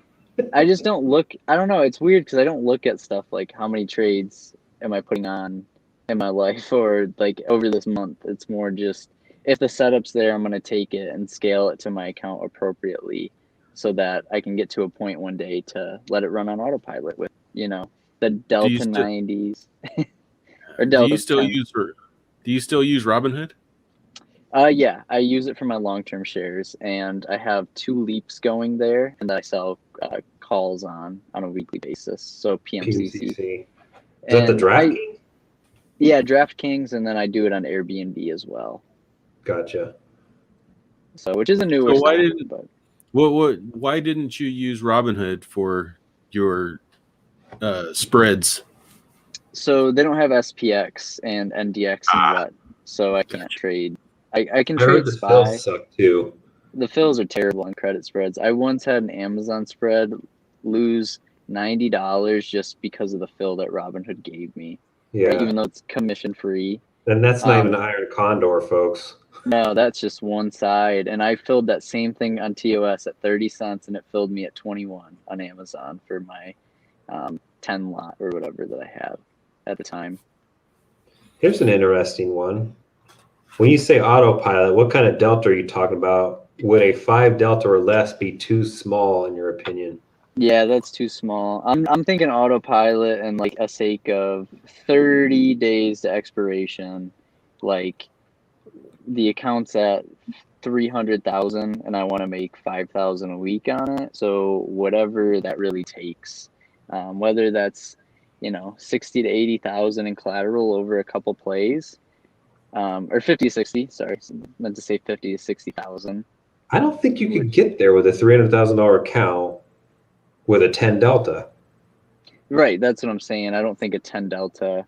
I think if you have to go, I'd much rather play further out. I think you could run it with a 15 delta and do a condor on each side, but it really depends. Like I'm still going to be watching the market on a daily basis, but more of like a check-in instead of watch my positions like half of the day style of trading. So not autopilot, like, all right, I set it and I'm not going to look at it for 30 days, but just less active managing of, playing the price action and more doing it like the way you're doing it and just setting it up, Hey, and my way may not be the highway. I don't know. With a 0.15 delta, but the thing is like, it doesn't take a big move to hit that in 45 days. It's like an Right. 8% move, and that's not that hard to do. Definitely. So it is a little scary, but I guess with credit spreads, it's not as bad. My question is if since you're a directional trader in most cases here, Yep. did I miss the question? No, okay, I didn't. Um, when you put your credit spread on, let's say on SPX, Yep. and you're assuming when you put that on, you're more banking that it's going to go up, right? You need it to go up. If you're wrong, how far do you let that run? Do you let it breach your put, or do you close it down before it even gets there? It depends on how long we are to expiration, but I'm more of a fan of waiting. Like, since I use a lot of my indicators, and yeah, I get tested occasionally. Usually, I wait until I get tested at that strike, and then I'll just widen it and move it up. If it's a call spread or if it's a put spread, I'll widen it and move it down. So I still collect the credit, and yes, I'm putting more money at risk now. But like we talked about earlier, I play mean reversion, so I'm only jumping on top of stocks that are super extended and jumping underneath ones that are super beaten down. And then I usually play the indexes, which generally chop. And then if for a lot of people are always like, well, Logan, how do you protect yourself against a market crash? We don't place credit spreads if the VIX is over 25. And if you look back at March, the VIX was over 25 leading into March in 2020, right? And like any sort of crash, we've largely exceeded 25. So credit spreads are perfect for a VIX 16 to 25 environment. And let's say we do get a VIX pop from, 18 to 28. Then I check the news and I say, what is driving this? Something like COVID that would shut down the economy. Yeah, that's going to cause the market to experience some nastiness. But if it's just something like, oh, Jerome Powell said something that they didn't like, and we're going to recover in a couple of days, like just something at that time caused the market to react, or he stepped on stage, so we dropped 5 points, right? Something like that. That's where I just take a look at the VIX and see if the VIX is away from the mean. If over this time period, the expected move, if it's already outpaced that, right? Like that's another thing that I look at. So James has it's not really a question, but doing 10 contracts 5 wide, you're risking 4,500 to make $500. One bad week wipe out 10 good weeks. It's just interesting to say it that way because Gerry and I, Right. we're not doing credit spreads. We would never look at it that way. Right. With credit spreads, people look at it that way. It's interesting. Definitely. Do you Great have anything to say against what James said there? Yeah, great question. Well, number one, I'm taking a max loss is very hard to do unless you don't have the money to defend your position. So if you did put 100%, let's say you had a $5,000 account and you were constantly like, all right, we're gonna put up $5,000, to make, or like 4,500 to make 500 because credit received minus collateral put up. Generally, you're able to cover that position by just adding more money to it, right? Let's say you're getting tested, you add more money, widen it down. You could also throw a call spread on top of it to gain some of it back. I have yet to take a max loss on a credit spread ever, just because I've always had the money for doing the spreads, doing them to adjust the position. So I've never been in a spot where I've taken a max loss just because I've always been able to adjust them. And then I look at the VIX, I look at all the other indications of where should we be headed over the next week or two. And you can continue to roll something out. So like, yes, I've rolled multiple positions this year that took me 2 months to gain all my collateral back, right? Because of just position sizing and price action. So yes, if you're someone who trades that way where you have, you don't have the money to defend, yeah, you could have 1 week, you get emotional, you're like, oh, it won't keep falling, and then it does, right? I think that's more for someone who's not as mechanical with it. Yeah, you could get caught with your pants down, or you can be Definitely. caught naked when the tide goes back out, where like February of 2020 is a good example. We had like 11% drop in a week. Yeah. That would destroy you. You couldn't roll it fast enough, and then we continue to go down to 37%. So, yeah, that would hurt just about anybody, though. You almost better taking off your max loss. And that's why I always check the VIX, and that's why one of my rules is VIX over 25. I'm gonna go all cash on the credit spreads because I don't want to be at risk of the market crashing. And anytime the VIX, let's say, shoots up from 15 to 25, we usually retract back down. And then if we don't from there, I'll take all the positions off and look at adding call spreads, right? For more market volatility. And you'll get more premium as the VIX But you could put on something early that day, and then that's the day we have 1,000-point down day, and the VIX spikes up, some major amount that day, way beyond 25, right? That's what people are looking for, but it's so rare though, right? Yeah, it's like for that to happen, right? Like for it to shoot up, let's say 60%, I'd actually want to be putting on positions then if it's an unsustainable move. But we would need a big driver. Almost every financial crash, I know people every week are like, is the market going to crash this week, right? Yeah, I'm sick of hearing about it, honestly. Yeah, it's ridiculous. It makes no sense because even if you just simply pull up a 50-day moving average and a 200-day, every crash we've ever had, those crossed bearish. Just get those two indicators set up. Wake up every morning and say, yeah, like a death cross on the market where we drop 30%, right? Like, just wake up every day, check those indicators. They haven't crossed. Well, the market's not crashing. Yeah, you can't time the exact top, right? No matter how hard you try, but that's not your goal. Your goal is to make money consistently as a market trader. And part of the issue is people actually think 10, 15, 20% is a crash. That's not a crash. Right. Like if we go down tomorrow, and we're down right now, by the way, if we go down tomorrow, because we've already had 2 down days, we're down right now. Like this is an organized sell-off right now. This is organized. Yeah. There's no fear there really. Yeah, okay, the VIX is going up, but that's normal, Yep. So have you made any adjustments since the beginning of the year when the VIX was 20s versus now? Yeah, I'm honestly more aggressive now just because You have to be. I'm able to watch it like more, and that's really it. It's just that when you size properly and you play the price action, you are able to make more, and you're less susceptible to a 80-point move on SPX when the VIX is 15 and the expected move for the day is 18 points, right? Like you just look at the expected move. If you exceed it, all right, start to watch some of your positions, but there's no reason to do anything when everything is set up. Like if you trade the market like a market maker, you're just hanging out, just doing your thing, manage as you go.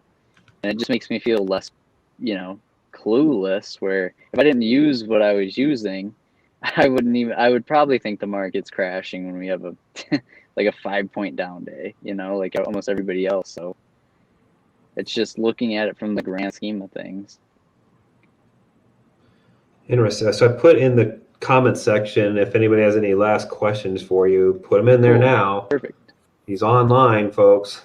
Ask your questions if you have any now, while we have them on.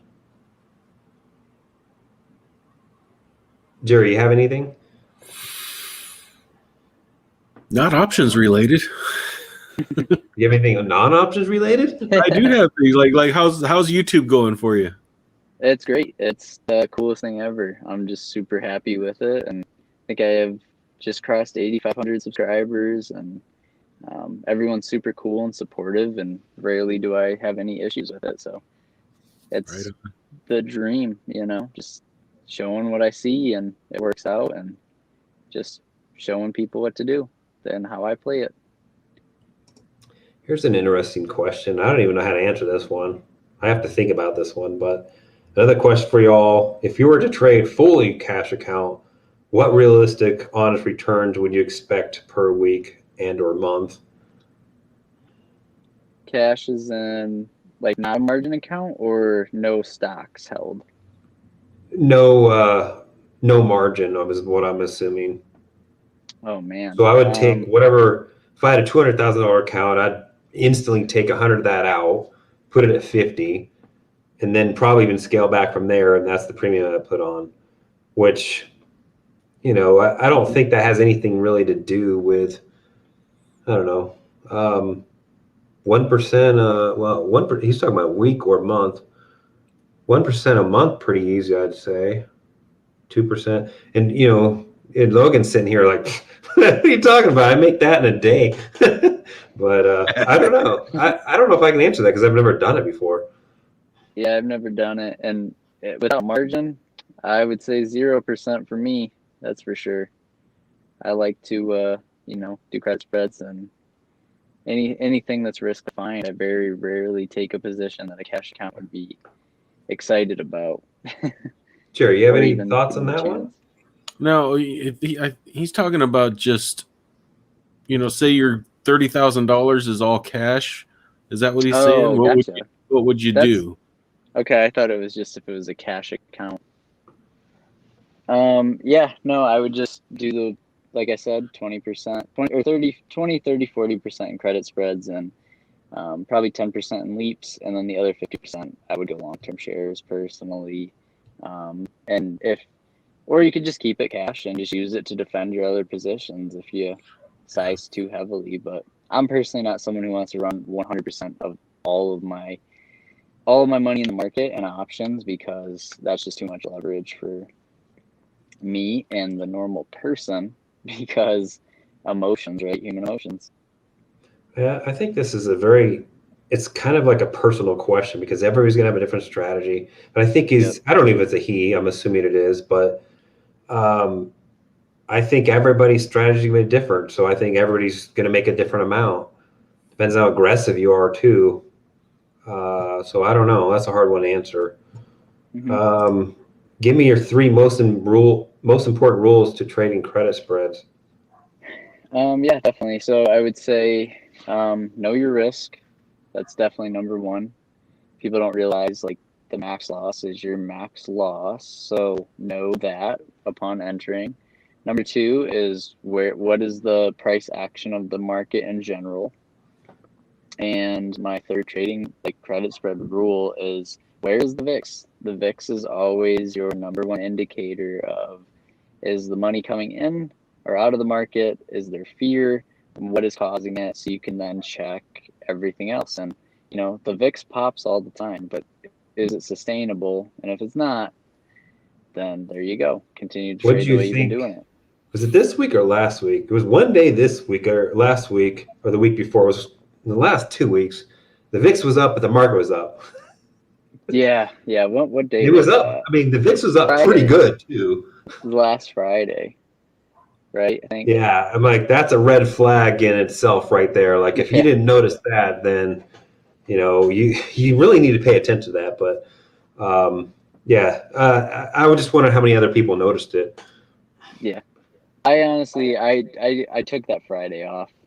Personally, I had a couple positions I closed, but just because I usually try to trade Monday, Wednesday, and if I do good enough those 2 days, then I take Fridays off. But Fridays are my busiest day if my Mondays and Wednesdays don't do the best. So I Yeah. honestly just sat that one out. Do you ever revenge trade? No, not too often. I've I revenge think traded everybody's before. fallen Everybody victim to has. revenge trading. I'm sorry. Yeah. Oh, everybody has. I've done it before, but not lately. I haven't tried to revenge trade anything. It's all just, is a setup there? What's my reason for getting in? What's my reason for getting out? But last year I did a decent amount. Like I said, NVIDIA, I made 1,800 the one day, and the next day I lost 14. So just in Revenge 2 trade. days, right? That's revenge trade, and it wasn't from losing. It was just a revenge greed. It was this worked yesterday. How can I make it work today? And it didn't work. And then as I was losing, I'm late, but what is the risk of selling cash secured puts? Could you realistically retire doing this strategy? Absolutely. Gerry's a good freaking use case here, folks. Mm-hmm. I'm using it to make supplemental income, but if I was in Gerry's situation, for sure, this is what I'd be doing. This is a cheat code for life, folks. Gerry, you want to touch on that a bit? Yeah, I mean, especially I think it becomes more realistic when you start learning more and more um, strategies to squeeze money out, and because cash secured puts, it's more of a bullish strategy. So you need a bearish strategy as well to go along with it, I think, and Yeah. that way you can, like we always say, make money in any market condition, right? Um, so over time, as you polish yourself and get comfortable with what you're doing, I think you can absolutely make whatever you need. $1,000. Logan's making $2,000 a week.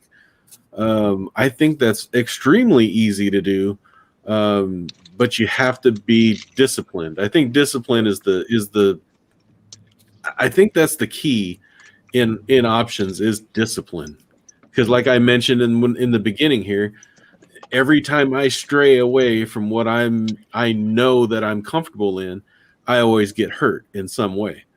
So it's inevitable. So it's just about discipline and learning and just staying consistent. So I think you can realistically retire on this. You don't even have to retire. This could be your full-time job, or actually part-time job. Yeah. That can support a family forever. I mean, it's just you gotta be consistent and disciplined. That is spot on. Are you? I'm just moving into the office real quick. Yeah. One more question for you. If you want to drop, Logan, let us know. No, I'm good for one more. Okay, gotcha. This is the question. Where do you see yourself in 20, 30, 40 years? Are you going to continue to do this the rest of your life? Are you going to switch to dividend stocks? Are you going to do a combination of both? Good question. As I move into the office, so I would say my whole plan is kind of like 5 years from now. I kind of look at it this way, but essentially to be at a position to where I am just, I have enough assets diversified over the next 5 years to where I can then just hang out and manage very, passively. I honestly don't really want to go back to dividend stocks personally. And so unless I had a large amount of capital, and like large amount, I'm talking like if I had over $1 million, then maybe I would put some into dividends. But as we know, right, dividends get paid out. The stock price drops as much as the dividend payout is. Then you got to pay taxes on that income. So for me personally, I'd rather just deal with the options trading side. I would rather sell a bunch of cash secured puts and then cover those with some calls on a bunch of shares of stocks that I like over the long term. So I really don't have an end goal. This has been a question I've gotten a lot. I'm more just, how can I build it? I don't have like, I want to retire by a certain age. I just like to put videos on the internet. You're almost retired now. Pretty much, yeah. Honestly, you're not going to 9 to 5. You're really you're your own boss at this point. So I get it. Yep. That's I think that's the thing, right? Is trading options a job? Are you retired if you're trading options, right? So it's it's a tough one, right? Because I don't know, it's everybody's lifestyle is different. So that's where I always struggled with. I think everybody asks themselves this question every day, which is, how much money is enough money, right? Like, is my 2,000 a week enough to support my lifestyle? Is my whatever everybody tries to make, right? Whatever their account size is my $200,000 account that generates 10% a year enough for my kids' college? Or everybody's got a goal. So personally, where I'm at right now, I'm extremely comfortable financially. Like, I'm very grateful for that. And I also have like YouTube and, like I said, the CBD company. So everything just kind of collectively leads into one big pot of money that I continue to leverage every week. So I think, everybody, and that's the thing, I never did that. I never leaped off the deep end of like, I'm quitting my job this week because if I can do this week, then I can. No, it just kind of fell into my lap of like I was working when I first started making YouTube videos and trading, and then it slowly just became like, it made more sense for me to do this, so I'll leave it. And yeah, just if you can make the income on your own or trading or however you do it, right? And that's why it's always important to not leverage all of your money, because if something hiccups, then you have to change your lifestyle drastically. Nobody likes that. So it's almost like a natural disaster, right? If that is to happen. But that's just kind of where my brain is with all of it. Is I know a lot of people are working and they want to quit their job to trade options full time, but I don't think that's the mindset. I think the mindset should always be, what can I do that's different, and where can I provide value, and then how can I add income to my life, if that's your goal. I mean, my goal for weekly income is just because it's obtainable. I like to achieve goals and then set higher ones. But I also know that, $2,000 a week consistently is just under 100,000 a year. And that's just off of one thing. So if you could just continue to scale appropriately, I don't care about having $1 million tomorrow, even a year or 2 years from now. That's $1 million is not even a goal of mine. My goal is just weekly income and scaling things appropriately, and being hands off and having fun with it. You don't even need to quit your job to do options. That's the great thing about options. It doesn't require 100%. you to really sit at your desk and do this. So, don't quit your job yet, for whoever out there is listening. Yeah. But I appreciate you coming on, answering these questions, sharing your story. That house looks amazing, by the way. I want to live there. I like the logs. So, I appreciate that. Yeah. Hey, thanks a lot for coming on. Please, everybody, I'll put it in the chat again. Check out his channel. Check out his YouTube channel. If you have any questions for me, he's got his contacts out there. His Facebook. Your Facebook's for CBT or CDB. Yeah. He's got his Twitter account and his Instagram account out there too. So, any last words or questions or anything like that you want to say? Yeah, no, just I appreciate if you guys do check out the content on the channel. I usually upload about 4 times a week, but I've been traveling the last 2 weeks for family, right? Like just family events we've had going on. So I plan on continuing to upload a bunch, and I should have a video tomorrow going up.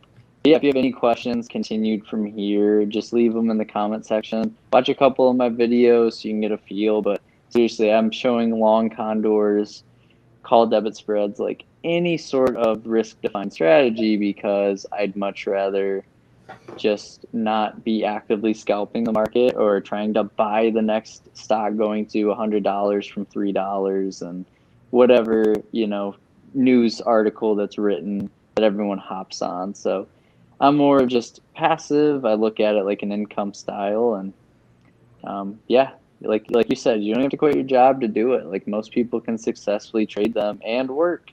It's just, what do you put your time into and what yields you the best results? Because there's no reason to put time into something that's not working for you, in my opinion. But do whatever you want.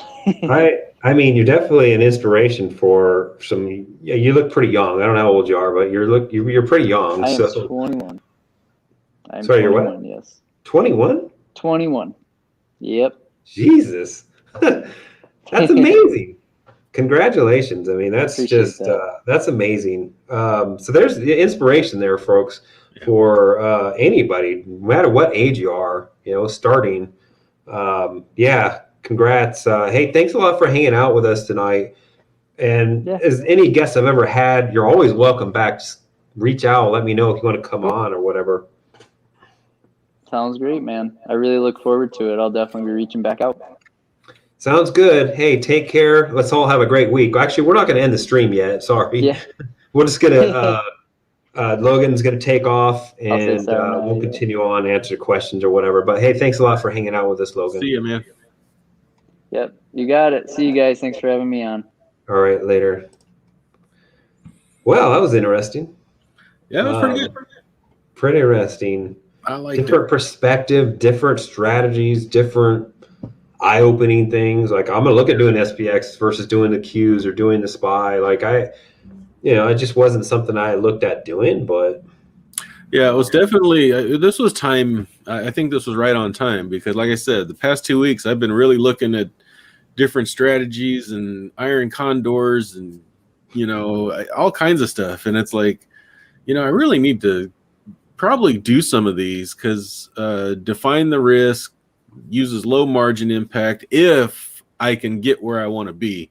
That's the key. that's and good luck, Gerry. What messed me up? No, you know what messed me up there is that rule that you talked about, the third of the width and blah blah blah. That messed me up. Because now I'm looking for those and I'm like, there ain't no way I want to put that on. You know what I mean? Because those are usually super aggressive. That's not Exactly the same strategy per se, but I mean, James probably could talk more about that, but that's just, I don't look at that at all. It's not a rule of thumb I was doing.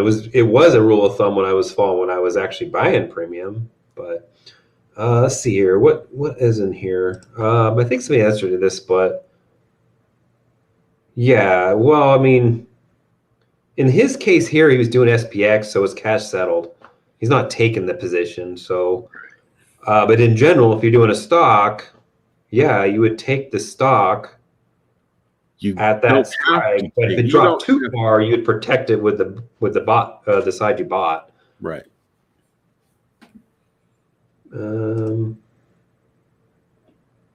I'll tell you what, man, they really rip the Canadians off. Yeah, they do. Why? What? I mean, I guess because they can. Yeah. Is bearish strategies? Yeah, that's bearish. Covered calls, yeah, because you don't want the stock to go up. You want it to go down. You're gonna make more money faster. So yes, it's a bearish strategy. And on the put side, you want the stock to go up. Correct. So if you sell a covered call on the money, yes. You sell it out of the money, no. You could sell it in the money and then hope that it goes down. Still a bearish strategy. That just depends. Depends if you want to get rid of it, I guess. Yeah. Then you're bullish. Let's see here. I think you need to do more than cash secured puts. That is the only bullish. Yeah, I agree. I've been running in that. There's always more money on the freaking put side, just because there is. Like you put a 0.10 delta and a 0.10 delta on the top side. There's more money on the put side. So, but if the market goes down, you're not going to make any money until they either bleed off or whatever. So I've been trying to put some more stuff on. Like I said, I got a strangle on right now and I have a credit spread on. So I got one, so the credit spread, now you think about it, it's not even on the top side. The strangle is the only top side I have. And then I bought some leaps on CCL. So I only have really one thing that's baking premium, and that's a straddle. That's it. I don't know, because every time I've ever put stuff on the top side, I've gotten blown out, or, NVIDIA is a good example, So I just don't really, I don't know. I should be doing it more. I just don't. What about you, Gerry? I definitely should be doing it more. That's why I've been looking. So, I gotta, that's the thing. I think, the problem was originally when I had that bad January when we was very new, it was because of a naked call. And I honestly didn't have no idea how to defend it. I didn't know what to do. I shouldn't have been putting it on, period. So, now that, you kind of understand, okay, there's actually a credit spread. Because when I first heard credit spread, I always thought put side, right? That was just my mind just went straight to the put side. And so I really need to look at it on the call side, naked calls are crazy, but if you want to do a credit spread on the call side, I think that's a little bit safer for sure. And at least that you get money on both ends, up, down market, whatever. So Yeah, I am doing a strangle right now, so I'm not doing a credit. I'm not doing Iron Condor. Credit spread is on Netflix, and I'm sorry, the strangle's on Netflix. I'm at a 700. You know, like I could sit here and say I dare you to go to 700 Netflix. You know, my luck, it's going to go to 700 now. You know, they're going to announce some split, and it's going to freaking skyrocket. But I'll tell you, man, it's tough. That side's tough.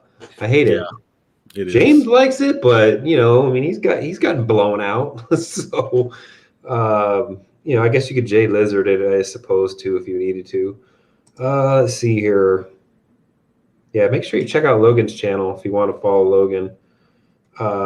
He's got a lot of different strategies he does too, but it was actually really cool to hear a 21-year-old talk about this. You know what I mean?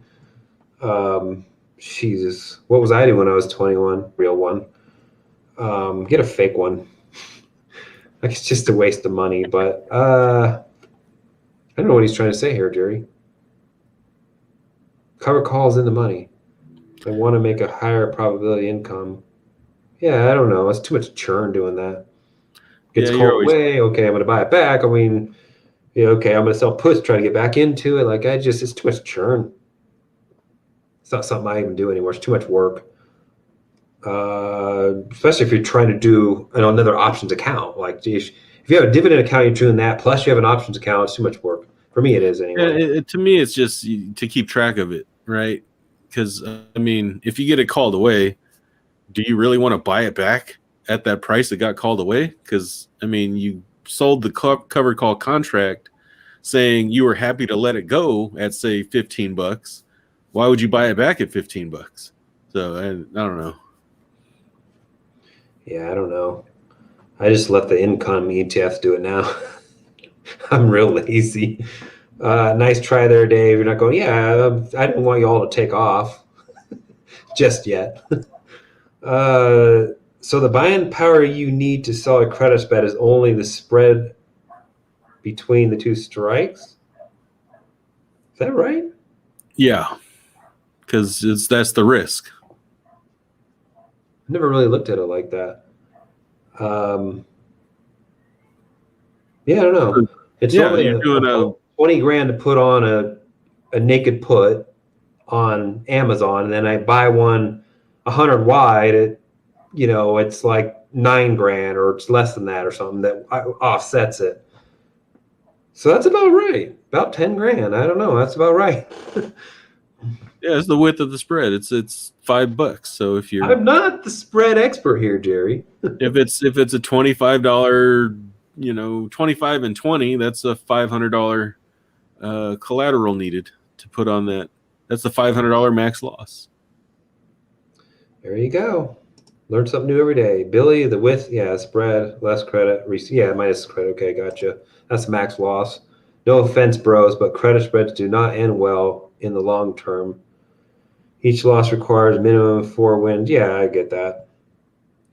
But what if you were right down where you want to be on your naked put, and then you put the spread on? How about that? Rumpelstiltskin. Let's see here. 4 wins, break even. Yeah, I agree. I don't know. I think for SPX, I'm gonna look into it, but why is it looked at this way, Gerry, when you could do naked puts and it wouldn't be looked at this way at all?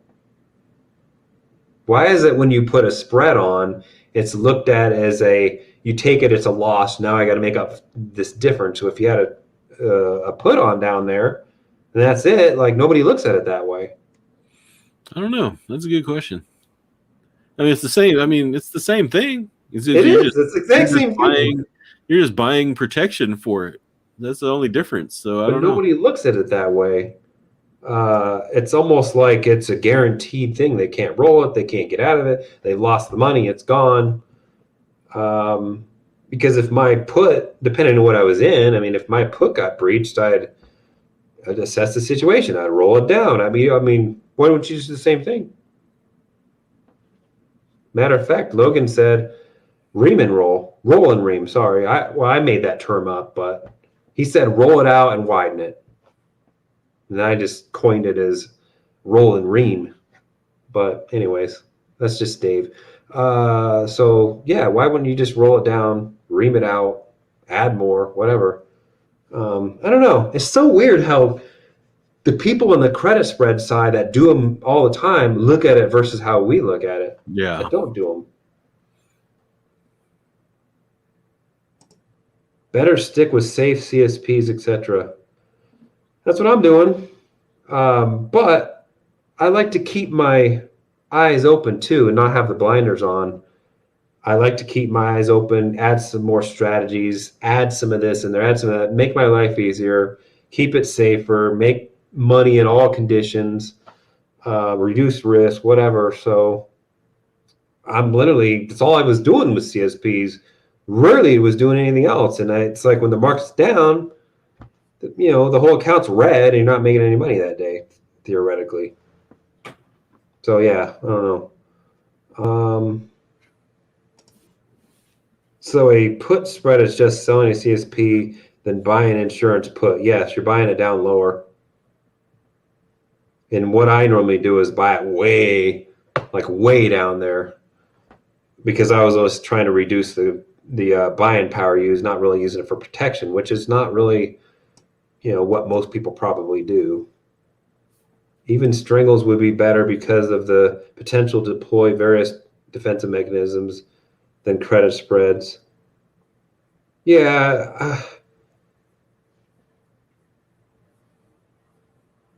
It's not really a defense mechanism, in my opinion. What's interesting, though, as far as the strangles and the defense mechanism, one of the defense mechanisms is actually turned into a spread.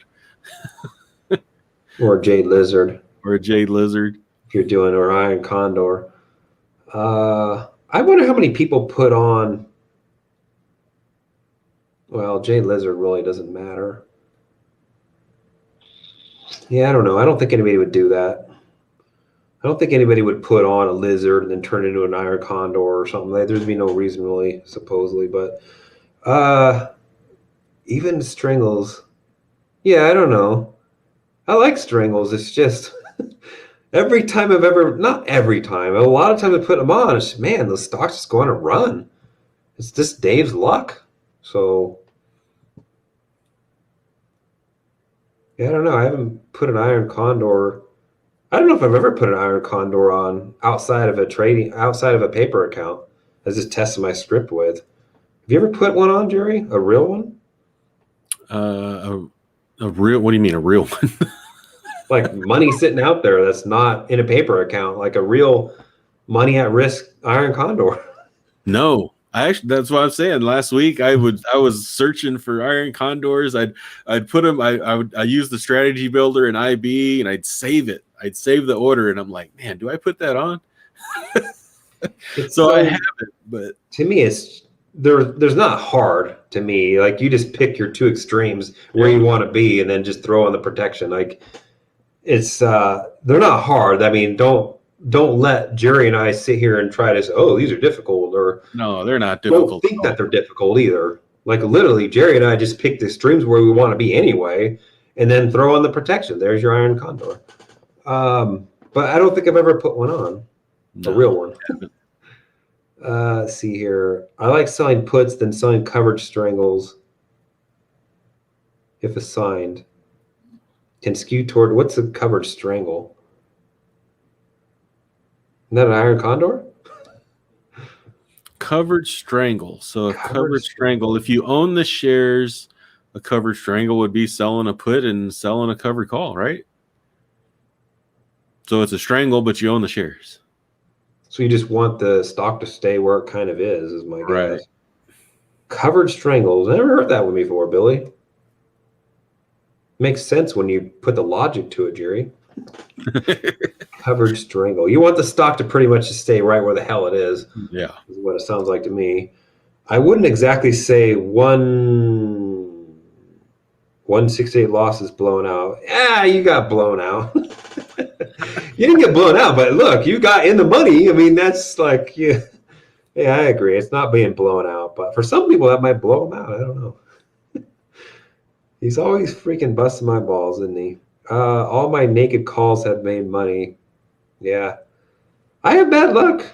And I guess I really, if I'm putting them on, I really probably should look at a chart, see where it is on the freaking chart, see where it is with the moving averages. Is it, I should look at the stochastics. I should look at all that stuff. And that's probably why I'm having issues with the call side. Well, some of the ones I've done anyway. I feel just way more comfortable on the put side. Plus, you make more money there anyway. But I really need to get back to putting more calls on. Yeah, for sure. My favorite quote is iron condors are a slow way to lose money. I don't agree with that. yeah. Why? Yeah. Why? He says something down below there. What does that mean? I'm saying that in the context of it's a bad use of buying power. It's better than doing a strangle. Wait, it's the same use though. So in other Pretty words, much. One side's almost free, like, right? it is. It's exactly free. Because if it's 5 wide on both sides, it's still $500 on both sides. Yeah. Together. Give us a little more context on your context. Because we're a little confused on, they're definitely they're cheaper than strangles are. Even strangles are like one side's almost free, right? It's not 100% free, but it's still going to be cheaper than that, isn't it? So yeah, I don't know. The reason it isn't looked at, is because most don't take to possession of it. Yeah. And then sell calls. You can't usually roll for a credit unless you widen it. Yeah. Yeah, that's been my problem with it is like what I've talked about before is the credit spread is okay if your max loss is real cash, right? With a cash secured put, you have options. you have options. You can collect, you can own an asset, you can buy the asset, and that actually is tangible. With a loss of a credit spread, if you take the loss, is a complete loss. I mean, why couldn't you just buy the put back? Sorry, sell the put that you bought, make money there, and then just roll the other one down or take the possession of the stock. That's There's a lot of options here. Yeah, that's what I did. That's what I did with SoFi. I did that SoFi spread, and I took the profit off the bought put and assigned the shares, and then I sold the calls. Yes, I mean there's ways out. Yeah, there's ways out of it, but not everybody might be able to do that. Not everybody's gonna be able to take the stock, maybe too, depending on what stock it is, I guess. And I do credit spreads and iron condor, so not against what you were talking about. Yeah, I know you are. It's just there's a different mindset with people that do credit spreads. Like they swear by them. That's all they do, and they don't really. I'm not in the opposite of that, saying, "Oh, I don't want to do these." There's different mindsets there, I don't really want the protection. I'm not using it for that. I think on SPX I would, but not on any other stock. I really don't need it for that. But I don't know. It's almost like we have the battle of the sexes or something going on here, Had to leave during the stream, but definitely going to watch it tomorrow. Thanks, Thumper. One of the best defensive mechanisms for strangles is to go inverted, have also a heavy quantity of 90 deltas out of the money. What does he mean by inverted, Gerry? He or she? He. That's a James Rowe question. Yeah, James. What's an inverted strangle? Is that a straddle? A straddle is when you buy it, right? That's what I was gonna say. Is it flipped? It's the only Yeah. way I can think of inversion. Did you buy any BST, Gerry? Nope, but Dave did. I got 25K worth now. Let's see here. I put an iron condor on SPC and roadblocks. You know, SPC is probably not a bad. It's 40% decline in a week, folks. It might not be a bad spot. And roadblocks is just, that's the next big thing with kids, or it's almost like what the heck was that name? That other company, Zynga. That was Zynga? big back in like 2012 or whatever.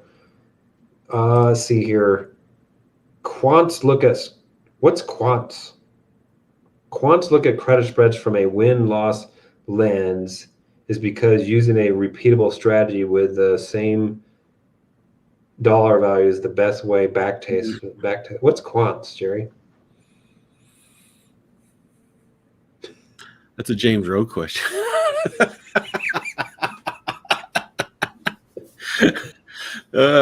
Quant like a, I don't know. I've heard that. I've heard the term too. Yeah.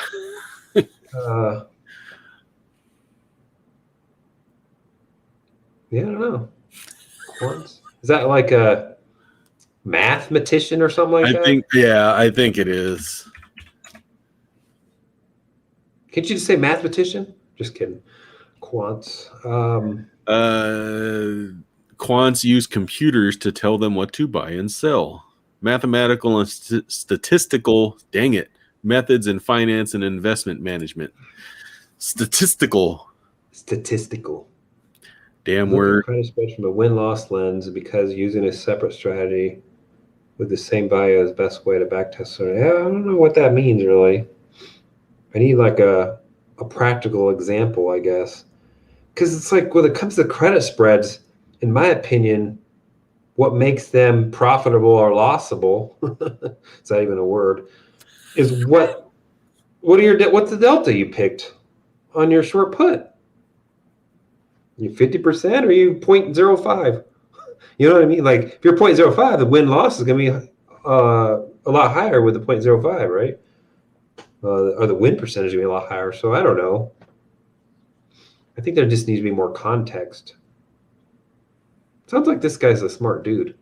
Are you in the Discord? Extremely. Yeah. You need to join the Discord and then school us all. Need to buy back into some other ETFs. Dave. Hating on QLD for in your 6-month ETF review with them in last, making me wonder if I need to trim some.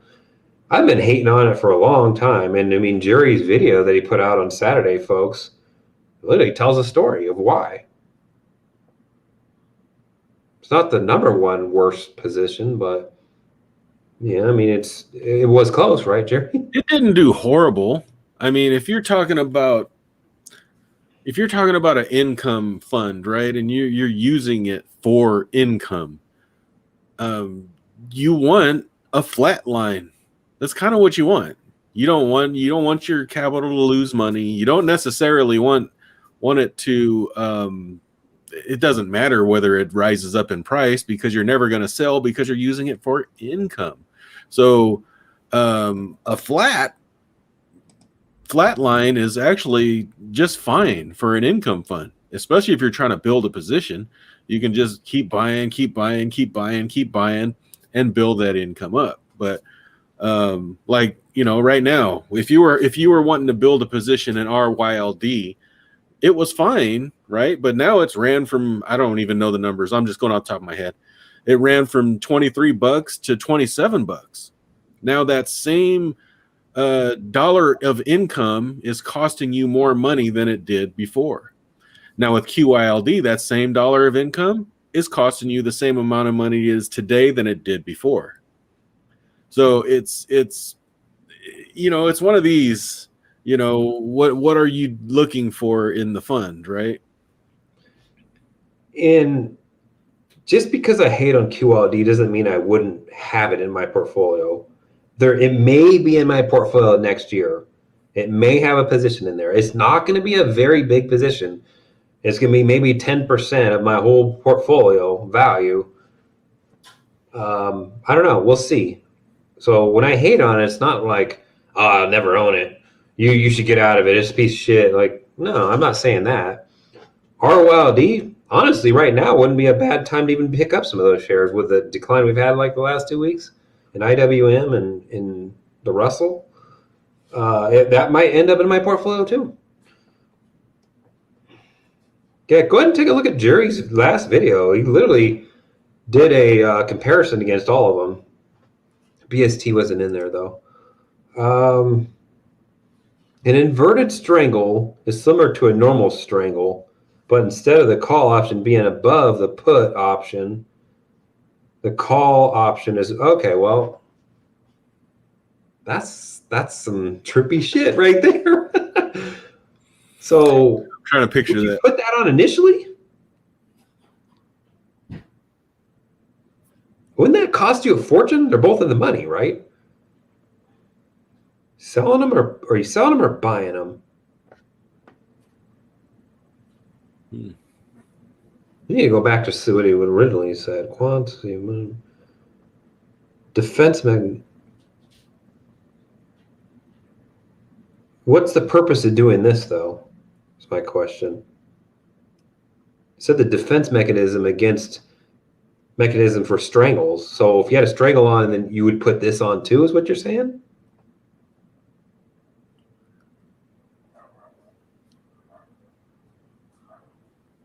Yeah, that would cost. I mean, if you're buying, see, that's what I don't know. I don't know if you're buying that. If you're buying that option, that's going to cost you a buttload of money. I'm assuming he's not selling it because everybody would be doing that if you're making a boatload of money. Yeah.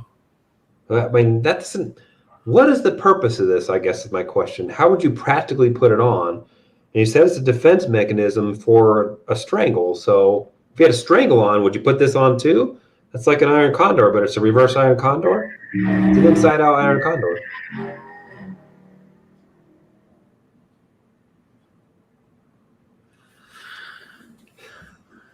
I don't know, man. I have to do some research on that one. Quacks. Quack. We're a bunch of quacks, Gerry. Quacks, look what they had last month and what they have this month. Quack, quack. Oh. I thought he was trying to say quants, but the defense I referenced would be to roll into the inversion. Okay. Man, that'd be a...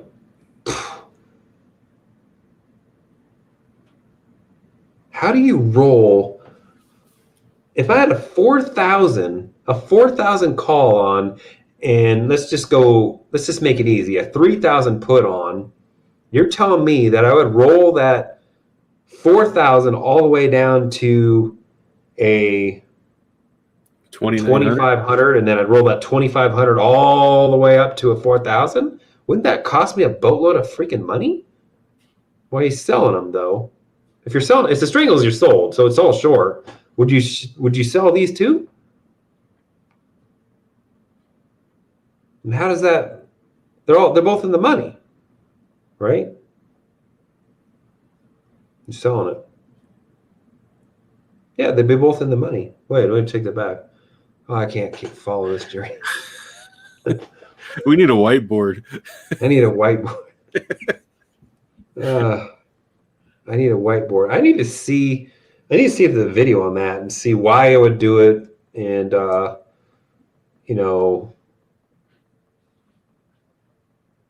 okay, well, let's get some more context. I love strangles during earnings. Put the trade on before closing bell at earnings. Take it off after earnings the next day. That's true. You know what also works very well on a stock that moves? A straddle.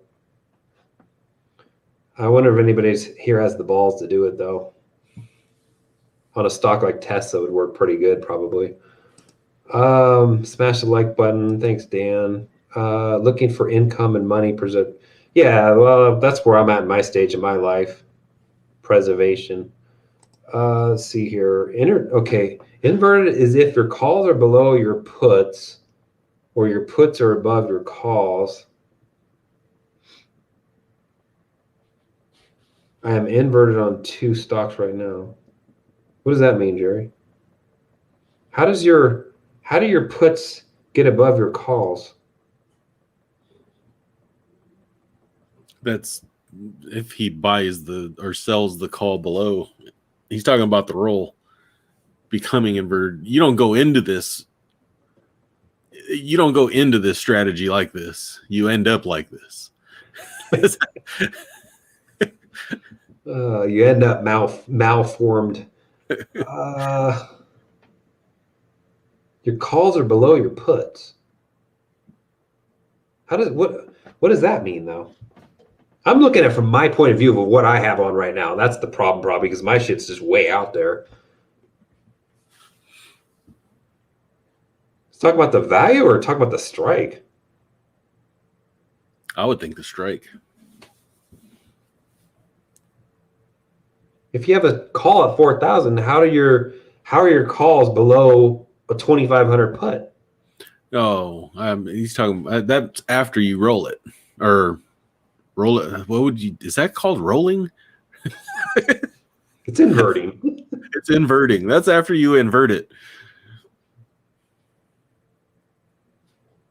Okay.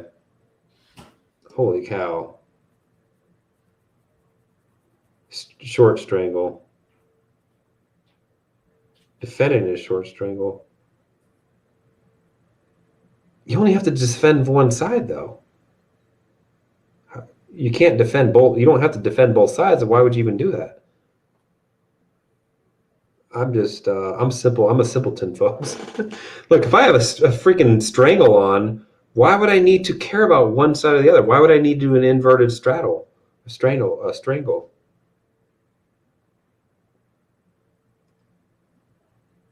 Yeah, he's talking about selling them. So, yeah, that's a strangle. So I don't understand why I would need to even care about one of the sides. Why not just freaking roll the other one down?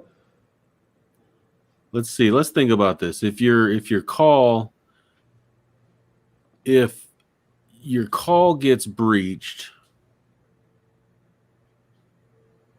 what is the advantage of selling something in the money way down there? I don't understand that. Well, it would be more higher delta.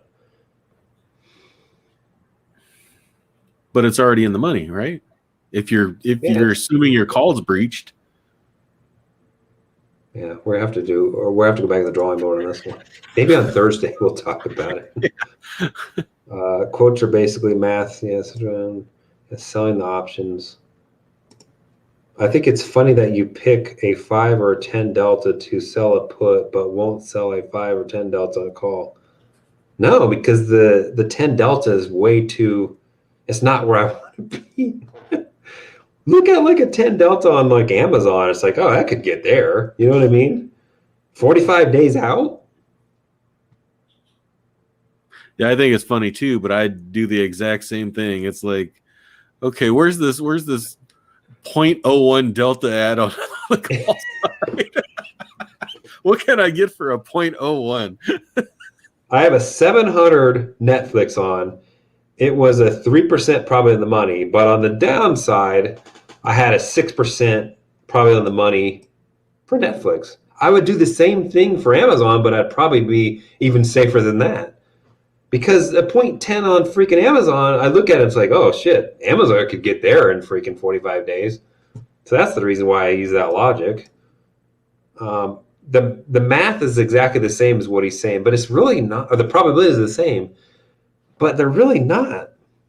I think it's going to depend on whether, like we say, is the bias to the upside or the downside, are you? Yeah, because I can get way wider. If I did a 0.10 on the downside and a 0.10 on the upside, guess what? there's a bigger room for it to run on the downside with that 0.10 versus on the upside, it's less of a room for it to run, even though the probabilities are the same. That's the reason why. It's not the same distance usually. Right. Just because of the bias of the downside or the bias of the upside. Folks, we've been going for 2 hours and 20 minutes. We'll call it here in a minute or two. If we get any more questions, we'll answer them. But it was good to have Logan on. Thanks a lot for everybody for participating, asking questions and all that. Logan and such. Ivy Crush. Did I do this best? Okay, yeah, I already talked about that.